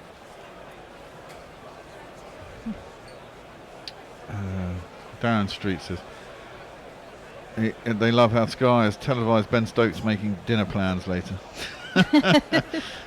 As he talks to someone in the crowd. Yeah, I wonder what he did say. It's all a little bit unseemly. But Stokes doesn't need to be getting involved in that sort of nonsense. No. As Nokia's in penultimate ball of the over, back of a length. Hurries Pope a little bit, but he plays it nicely enough into the leg side. Zubair Hamza, one of the sub-fielders. Sorry, that's Keegan Peterson, fields at mid-wicket. They come through for a single. 174 for 4. FC United of Manchester flag on screen there. And they're waving at you, Knuckle, I think. Yeah. Hello. Wow, Man United is down the tubes, man. This is the breakaway club, isn't it? The club that broke away in protest at the Glazers running the... oh, is that... Yeah, okay, right. Wide of the crease for the last ball of the over, Anrich Nokia. I like that to Joe Root, who can be occasionally drawn into strokes he shouldn't be playing at, but he played this one solidly enough in up to mid-off, and they come through for a very well-judged single. Root to 19, Pope on to 12, England 175 for 4. I wonder what Stokes did say. Are you still looking at the video? Well, it's just looping on my thing in front of me. Andrew M replies that it might be the last time we see Stokes for England for a while, so I wonder what he did say. And the thing is with this, it's only... I guess in the old days it happened all the time. It's only because it's on telly. It's on telly. And you can hear it. It's mic'd up. I mean, that thing with Butler, I mean, that was a pretty... It was a terrible cast, to be honest. Well, I mean, to be embarrassed about the quality of it. I mean, there was good volume of cussing. He got sort of 5 F words into the space of about as many sentences. It's just you don't expect it. I do that all the fucking time. Yeah, do you? I haven't noticed. And as I said before, I think it's part of the sport, man. I think it's part of the sport. No, you're right. It's televised now. It does make a huge difference. Well, yes, but it's not as though the players don't know it's being televised. No, true. I mean, there's a difference. Yeah, but they shouldn't have... Yeah. As Patterson's in outside of something. This one comes into Joe Root, and he plays this off the back foot. Patterson then stares at Joe Root as this to say, I almost got you. I almost got you. Didn't really. Root blocks back to the bowler. There is no run. Whilst I agree with that, I think the TV is... Whilst it's a symbiotic relationship, but you can't have sportsmen thinking about what the fuck is going on a TV camera when they're trying to be a professional sportsman. That's nonsense. You know TV is controlling Yeah, sport. but that's not the point. You can't expect people to be thinking about, oh my God, I've said something and the TV's on it. Sport is a... full delivery outside off stump. Patterson left alone. By Patterson left alone by Root through to the keeper. There is no run. To be fair, I don't think... It's a visceral thing. It's in an in-moment thing, sport. Yeah. You can't expect people to be thinking about that. I think what Butler stuff. said to Philander, a bit silly, didn't really gain much, but it's the kind of thing that does sometimes happen. He took his fine, move on. If Stokes has gone out of his way to, or not gone out of his way, but if Stokes has responded to a spectator in, that's a little bit different. I seem to have the words that were spoken. Oh yes, what Patterson in, third ball of the over, outside off stump. Root on the back foot, playing his trademark punch off the back foot, square of the wicket. Bavuma has to backpedal a little bit to field. They come through for a single. And it does worry me that our cricketers do not have a vocabulary to... what did he say? Well, he just said, you fucking four-eyed twat. I mean, that's lame again, Fucking not being a four-eyed twat. But a member, it's probably someone who, said... That you don't need to be getting involved in that. That's going out of your way to... Yeah, true. But again, Patterson, fourth ball of the over, back of a length, and clipped by Ollie Pope. I think that might have come off thigh pad, actually. Pope was trying to work that very fine. It rather looped out into the long leg region. Certainly one run added to the total. Leg by, signal by stand-in umpire, rock and roll Rob Tucker. Bruce Oxenford has had to switch into the third umpire's booth because he hurt his back.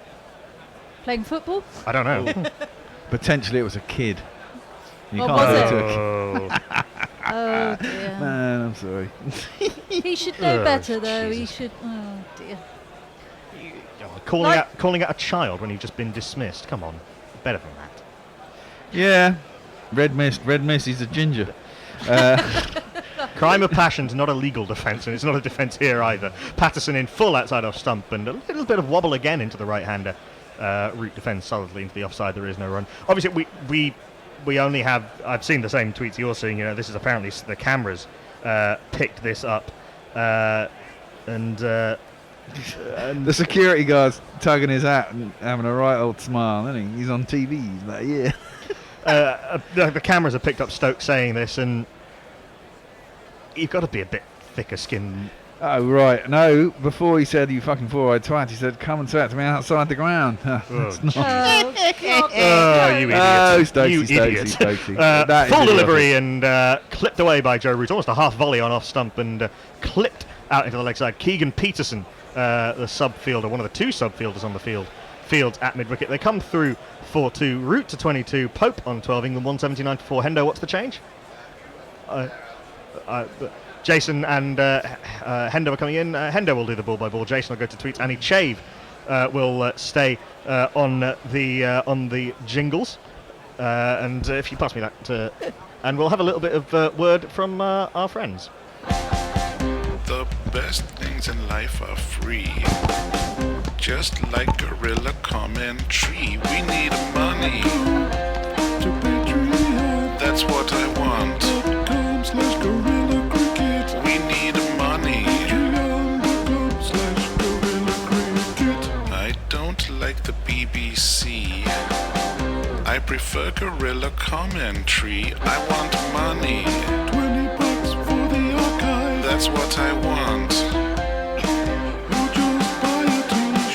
Yeah, do buy a t-shirt. They're really good. They're really nice. Go to our website, gorillacricket.com, and you will find t-shirts and hats and bags and all kinds of stuff, really, isn't it? Aprons. Aprons, yes, indeed. This is left alone outside the off-stumpers. Philander starts his 11th over, figures of 1 for 33. I want to come back to the Ben Stokes question, because what was being I missed what was being said as I came in. Apparently, he said to a young lad, "Come and say that to me outside the ground."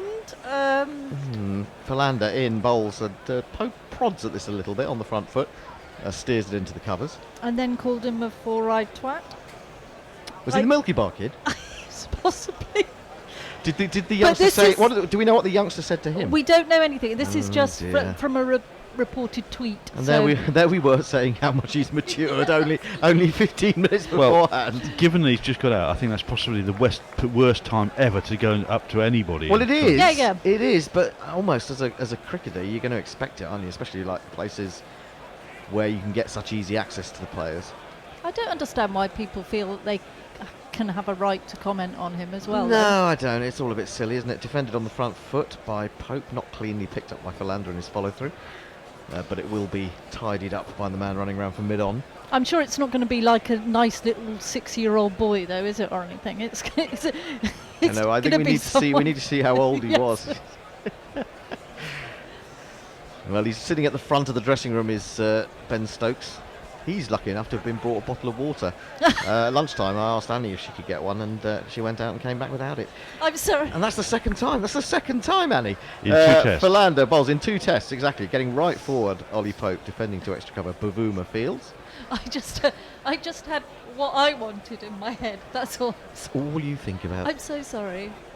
You could be Kevin Peterson. It's all about me. It's all about me. I did make you a cup of tea. It is tough for you in this dressing room, isn't it? Yeah. Yeah. I am the only girl here. You are the only girl here. Indeed so. Although there will be more girls in over the weekend. Yes. In over the weekend. You'll be back. And tomorrow. Jules is in, I think, on Sunday. So look at the dismissal of Stokes that brought about that little contretemps. This is cut by Pope out to deep point, and they run through for 180 for 4. Any more tweets? Yep. Messages send us a tweet from Nick Holt saying, think Stokes just says that Fanny should not gone to Specsavers. Ah, yes. Now he's doing a thumbs up. Is Stokes? As the camera trains its lens upon him. And Les Miserablist says, what's wrong with being a miserablist? I don't know. Well, we were talking about being miserablists. Yes, I heard a bit of that. Philander bowls. This one keeps a little bit low. Root jabs down on it to Manages to get it out into the offside. That is the end of the over. Just a single from it. England 180 for I 4. didn't even jingle him up, You didn't, Philander. did you? No. No, you I'll do didn't. it for his next over. Right, okay. 50 overs bowled, 15 overs allegedly left in the day, but without a spinner to do any work, it'd be surprising if we were to get through them. And Diana Patton says, if we give cricketers a better education, they could swear in classical languages, and yes. nobody would care. No one least would of all know. a kid. No one would know apart from Boris de Peffel. Yes, that's a good idea. It's, the sky's still blue. There's a little bit of cloud around as well. The lights are on. It's a little bit murky, isn't it? Certainly nicer than it promised to be. Yep. Peter Lloyd says, what the F are you talking about as Redhead's bear? Reedhead's bear. Reedhead. Reedhead. I think it's Reedhead. Redhead's misspelt. Ah, right, okay. Message says, it's almost as if Stokes isn't that keen on going to Sri Lanka. Well, he wanted to bat at 3 last time. Yeah, he needs a rest. He's had a long winter. He needs a rest. Well, there's a hell of a long delay before we get the next over, which is about to be bowled by Buren Hendricks. He's just coming on. Oh, good luck, Annie, finding that jingle. For Nokia. Yeah, I found it. I'll play it. You can play it after this ball, shall we? Just wait for the first ball. He's replacing Patterson. And is he going to come round the wicket to the right-hander? He seems to have bowled better from round the wicket. He is indeed. 2 slips in the gully. Root facing up to him. Foolish. Sorry, it's Pope. He gets right forward and defends. Here's his That's the jingle. bowler.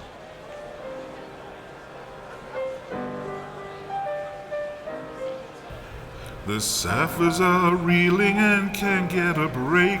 Their pacemen are injured, they hurt and they ache. Dale Steyn hurt his shoulder, so they're short a bowler. Hendricks. And Hendricks. Hendricks is in. Ooh, curious. Like some sort of French song. Onto the back foot goes Pope, and that keeps coming in towards him. He somehow runs it out into the onside. The throw comes in. They've hurried through for a single. Bavuma backs up at gully. Pope moves to 14. England to 181 for 4. Strange Carrot says, oh dear, wait for the cries of anger management. No point, he's a ginge. This is what they do. I think that's a bit general. It's what they do. Yeah, I don't know. I mean, he doesn't like getting out. I mean, yes. no There's batsman passion. does. There's passion there, isn't there? Yeah, You said you poked someone in the chin. I did poke a bowler in the chin once. Yeah.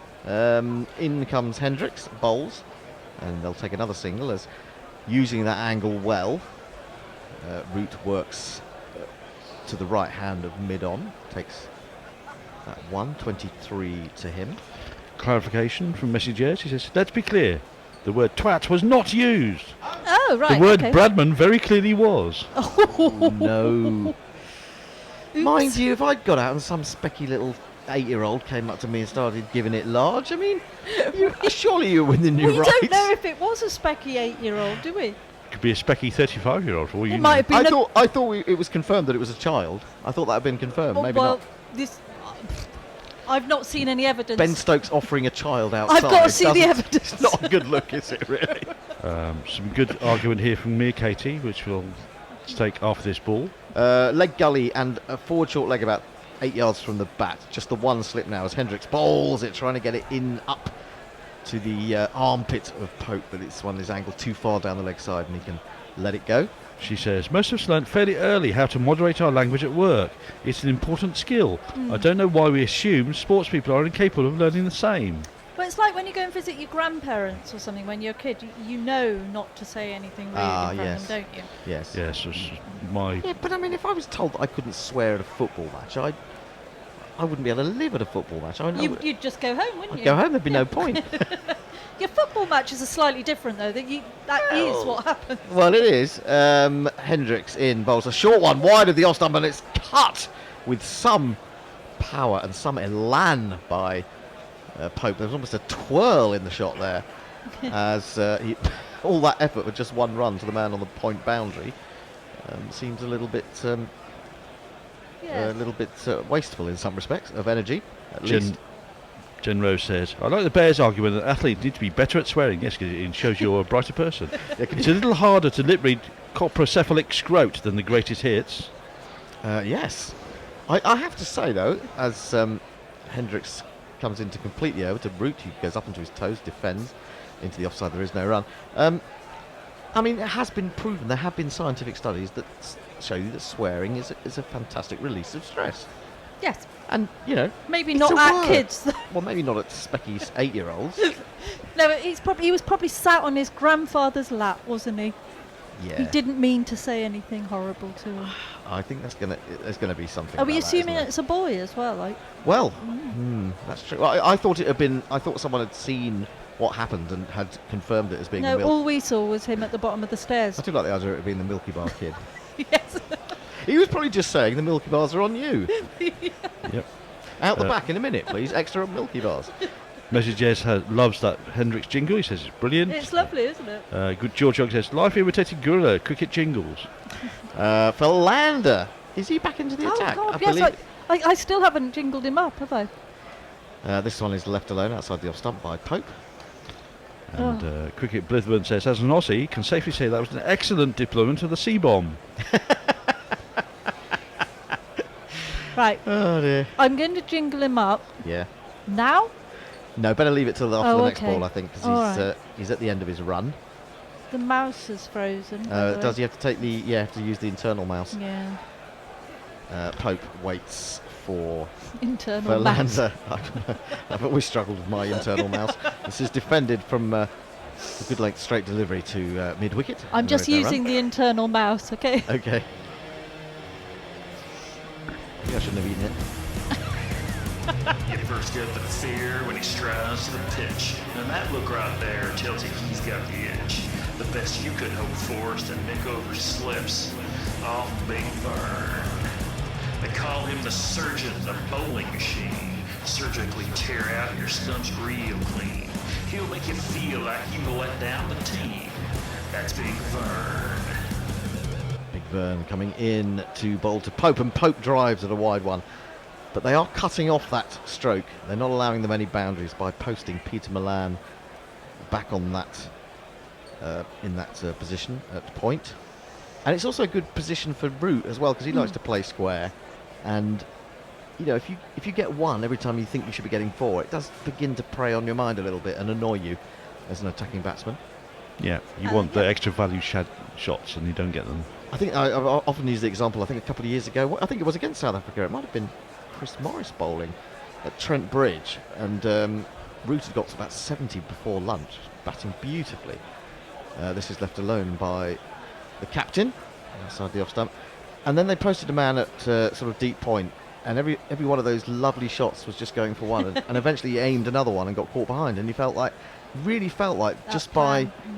By using that plan that they'd actually got on top of him. Yep. And Crawley did a lot of drives, cover drives and straight drives. Batted beautifully, yeah. batted really nicely. Shame he didn't go on, actually. Yeah. He didn't look in any bother, really, did he? First opportunity that he'd given. It's a sucker punch from Philander, wasn't it? It was weird, wasn't it? First ball of a new spell. And it, I mean, he's not as pacey as some of the others, and it was almost like, why play that shot? Driven up to mid-on, where Peterson fields. Jeff Perkins says, Ben must have heard the uncensored version of his award-winning jingle. Yeah, well, it makes that jingle even more, yes, it did. even more prescient, doesn't it? Really. Yeah. Colin Rosenthal says, "Hello, gorillas. Hello. Joining you a bit late, as I've been a bit busy Colin. doing a mini burn supper after work for my colleagues here in Denmark, It's Burns and now I'm totally wrecked on Talisker a bit early." And sends us a picture of a very nice bottle of Talisker, which is pretty much empty. Oh, Talisker? What is that? Talisker, it's not lovely whiskey. Single Oh, malt. okay. Yeah. Oh, gorgeous. Didn't know you were a whiskey drinker. Oh, I love the sort of smoky, single malt. Fraser Middleton asks a question. Says, "Are naughty boy nets still a thing?" They are. This is allowed Root to come through for a single, but he's in some pain. He got an inside edge onto his thigh. Saw Pope was running. Then had to get a real move on because the ball had dropped to, I think it was Bavuma, and he's a decent fielder, as we know. Don't think he wanted to be stretching that really with a quick single. No, that was. He nearly ran another 22 yards as well, didn't he? Just came back in a little. Oh no, that's gone right into the bottom of the box. Oh yes, that wasn't very nice at all. Nice little uppercut. But and then he had to sort of get round Philander, who was sort of standing in mid-pitch. He's going, ow, ow. You can't do that. You cannot be hit there, then run a single. It just doesn't happen. If that's really painful, you've been poleaxed. No, there is a delayed reaction. I can tell you from experience. You can about 5 seconds later is when it starts to hurt. My reaction comes a lot quicker than that when I've been hit there. I can tell you. Well, you need to get an internal mouse. I need to get an internal mouse to go with me. An internal box. Durbanoki gives us news. He says the lights are on and the light is starting to go. There will be a storm on the way, no doubt, as Root has kept the strike. In comes Bjorn Hendricks onto his leg stump, and he clips that away quite nicely, but also well fielded by Milan. He's everywhere, Milan. He's now in at forward short leg. He's their only fielder, isn't he? It does seem to be, doesn't it? Yeah. Martin Jones says, reminds me of when at Office GS Brown got in hot water for calling a woman a bigot, when all she'd done was be a bigot. Who was sorry? That? I don't know. I don't know who the... who is GS? GS Brown is. GS Brown. Oh, Gordon Brown, presumably. Yes. Yeah, that was in one of the campaigns, wasn't it? Slip in a gully, forward short leg, backward square leg. He's in again, just jabbed out into the offside. Easy single there for Root, who trots through on this occasion. Doesn't have to hurry himself. 25 to the England captain. Pope has 16. England are 186 for 4. Yeah, I think that was kind of the end of Gordon Brown, wasn't it, really? Yep. Probably. Cricket Blithman says, could Stokes claim his outburst was an expression of his Antipodean heritage, where the Bradman is a term of endearment? We still don't know what his outburst was, because we didn't see it. No, we didn't. Or hear Oh it. my God, now there is a totally meaningless stat. England are the first team to 500,000 test runs. Yes! Who the bloody God, hell I've has been sat waiting for down and that. worked that out?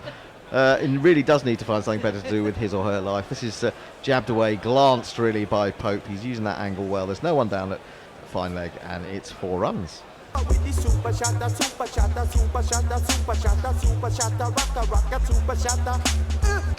kind of want to say Pope sort of carrying on where he left off in the last test, but if I do that, he'll no doubt get out. It's Yeah. too late now because I've done it.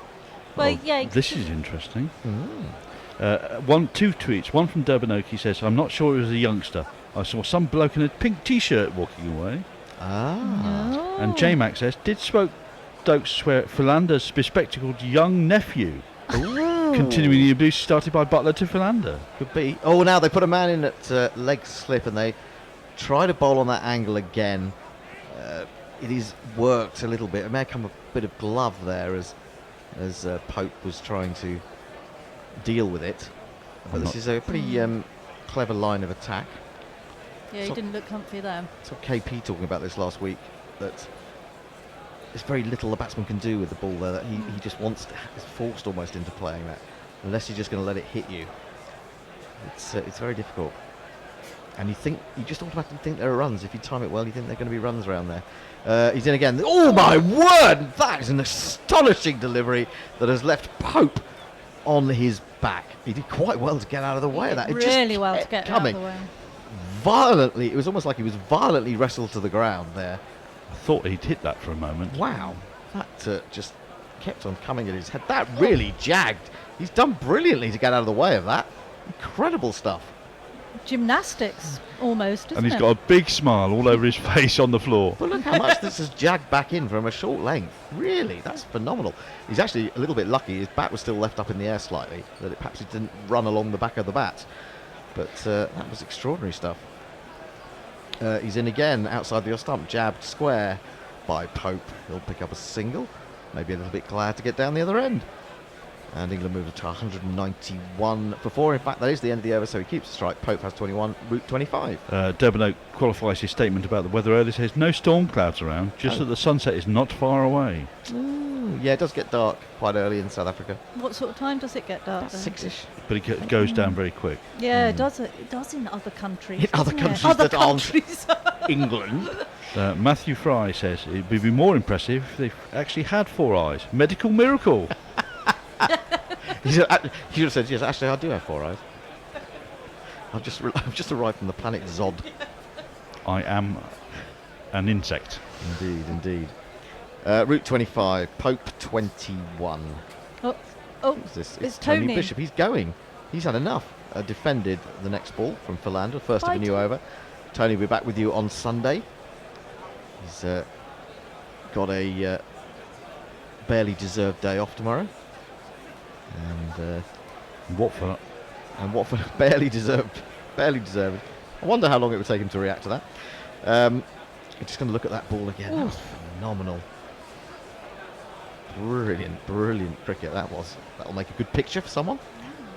Maybe Philip Brown is amongst those press photographers out there. Philander in to Pope. Pope is forward. Just a hint of away movement there from Philander, but he deals with it well enough and prods it into the offside. He's being tested, isn't he? He is being tested, yeah. Well, it's good to see that South Africa have had some plans or are thinking about things. I mean, they looked absolutely rudderless this morning. Yeah, they had no ideas, did they, then? No. But they certainly seem to be, making it difficult for the batsmen right now. Yeah, indeed so. Well, a couple of wickets can just give you that little bit of adrenaline again. As Pope waits again. 2 slips of gully, mid-wicket, mid-on, mid-off, extra cover. Those are the fielders that I can see. And it's full. Defended up to mid-on by Pope, and there is no run. Some shout-outs on Quick Tracker. Bikash Gowala says hello. Jagu Nagar joins us. Aways M. Ali says good. Hello. And Engra Ali Akbar says hello as well. Hello. Welcome to you all. Clangers on here, don't we? 191 for 4. Philander continues halfway through his 13th over of the day. And Pope awaits. He's in and bowls. It's right forward, full face of the bat, meeting the ball, and then that ball runs up to mid-off. And there is no run. I'm sure that was where Giles was sat before.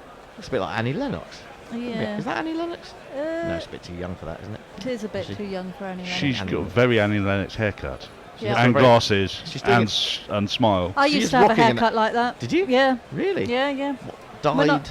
When I was about 16. No, I've never dyed my hair. Oh, right, okay. Philander in again, outside the off stump, cut furiously by Pope, backward as square. Still think it's only going to be one as Pretorius comes around again at deep point.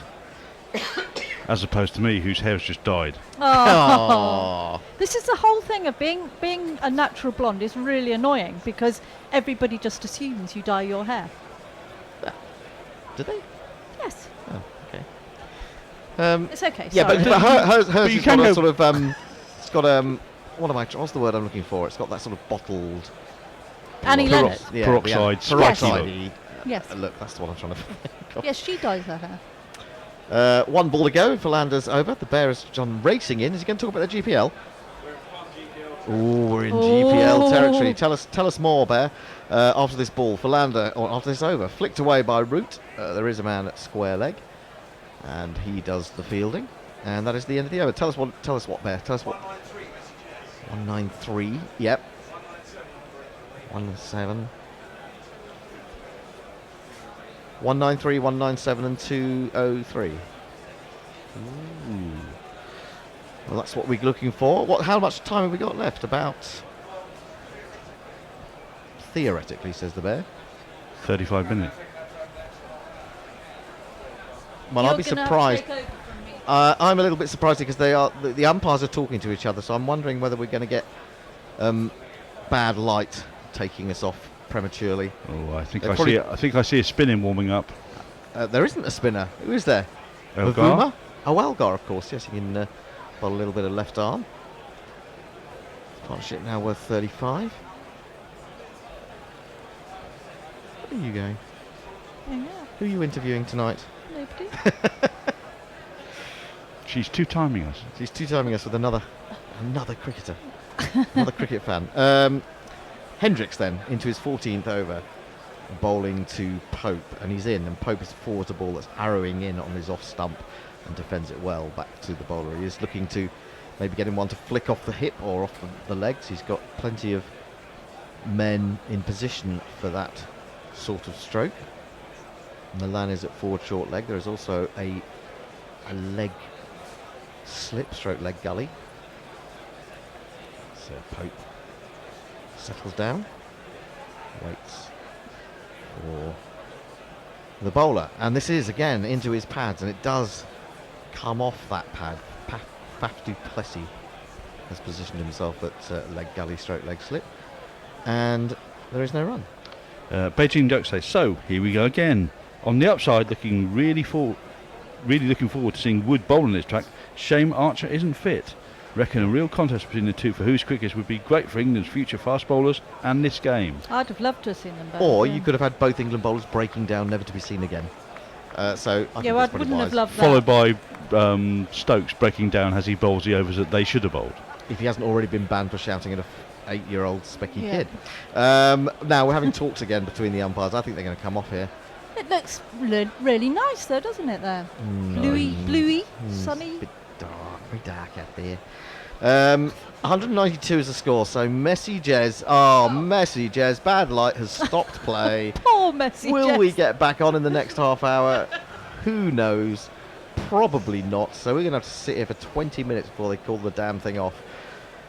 Pope and Root head for the pavilion. Faf du Plessis doesn't seem too happy about this. He's having a long discussion with Joel Wilson and with Rod Tucker. And Annie has to go.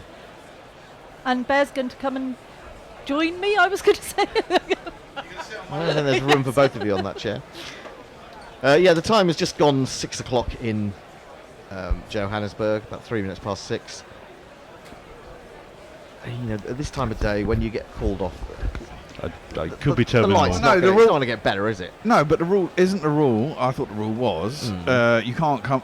Basically, you have to come on before the official end of the day's play. So if it goes beyond 6 o'clock and they're not out in the field, that's it. It's stumps. Day one. Well, they're saying stumps, so that's put an end to it, really, hasn't it? That's all right, we're off. the Playing the argument. theme tune. Okay. Well, we pretty much are. We'll do some final tweets. We'll just give you a little rundown of the day's play.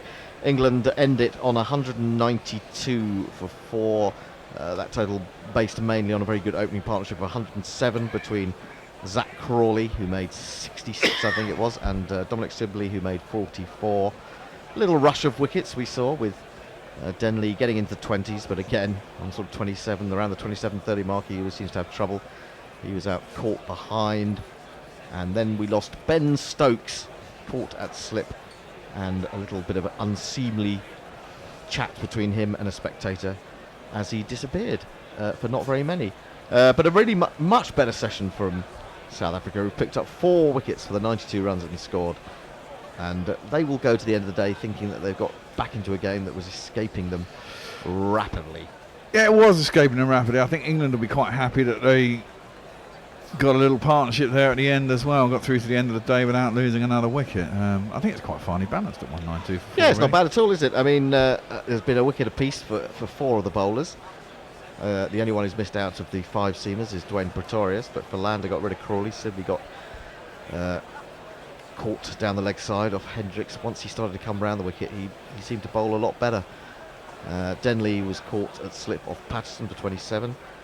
Stokes then caught also Ivan de Dustin, who's taken 3 catches today. And then we have Root 25 not out, Pope 22 not out. Our batting order is extended a bit with Chris Wokes, isn't it? I suppose it is, yeah. And Mark Wood, well, we saw what Mark Wood could do, didn't we, in the last There's match? no spinner in the side There's no spinner this time. That's true.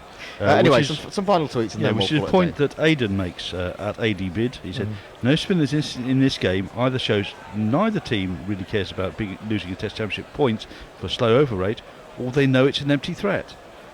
I didn't know that was part of the Test. Yes, you can. Yeah, lose you can lose points, but there's all sorts of tweaks in it. So Messenger says, well, colour me surprised. 1 bloody run again. At least I didn't call the dogs flint-offing 4-eyed Bradmans. Yes, that's true. Although, well, you can do now. Yeah.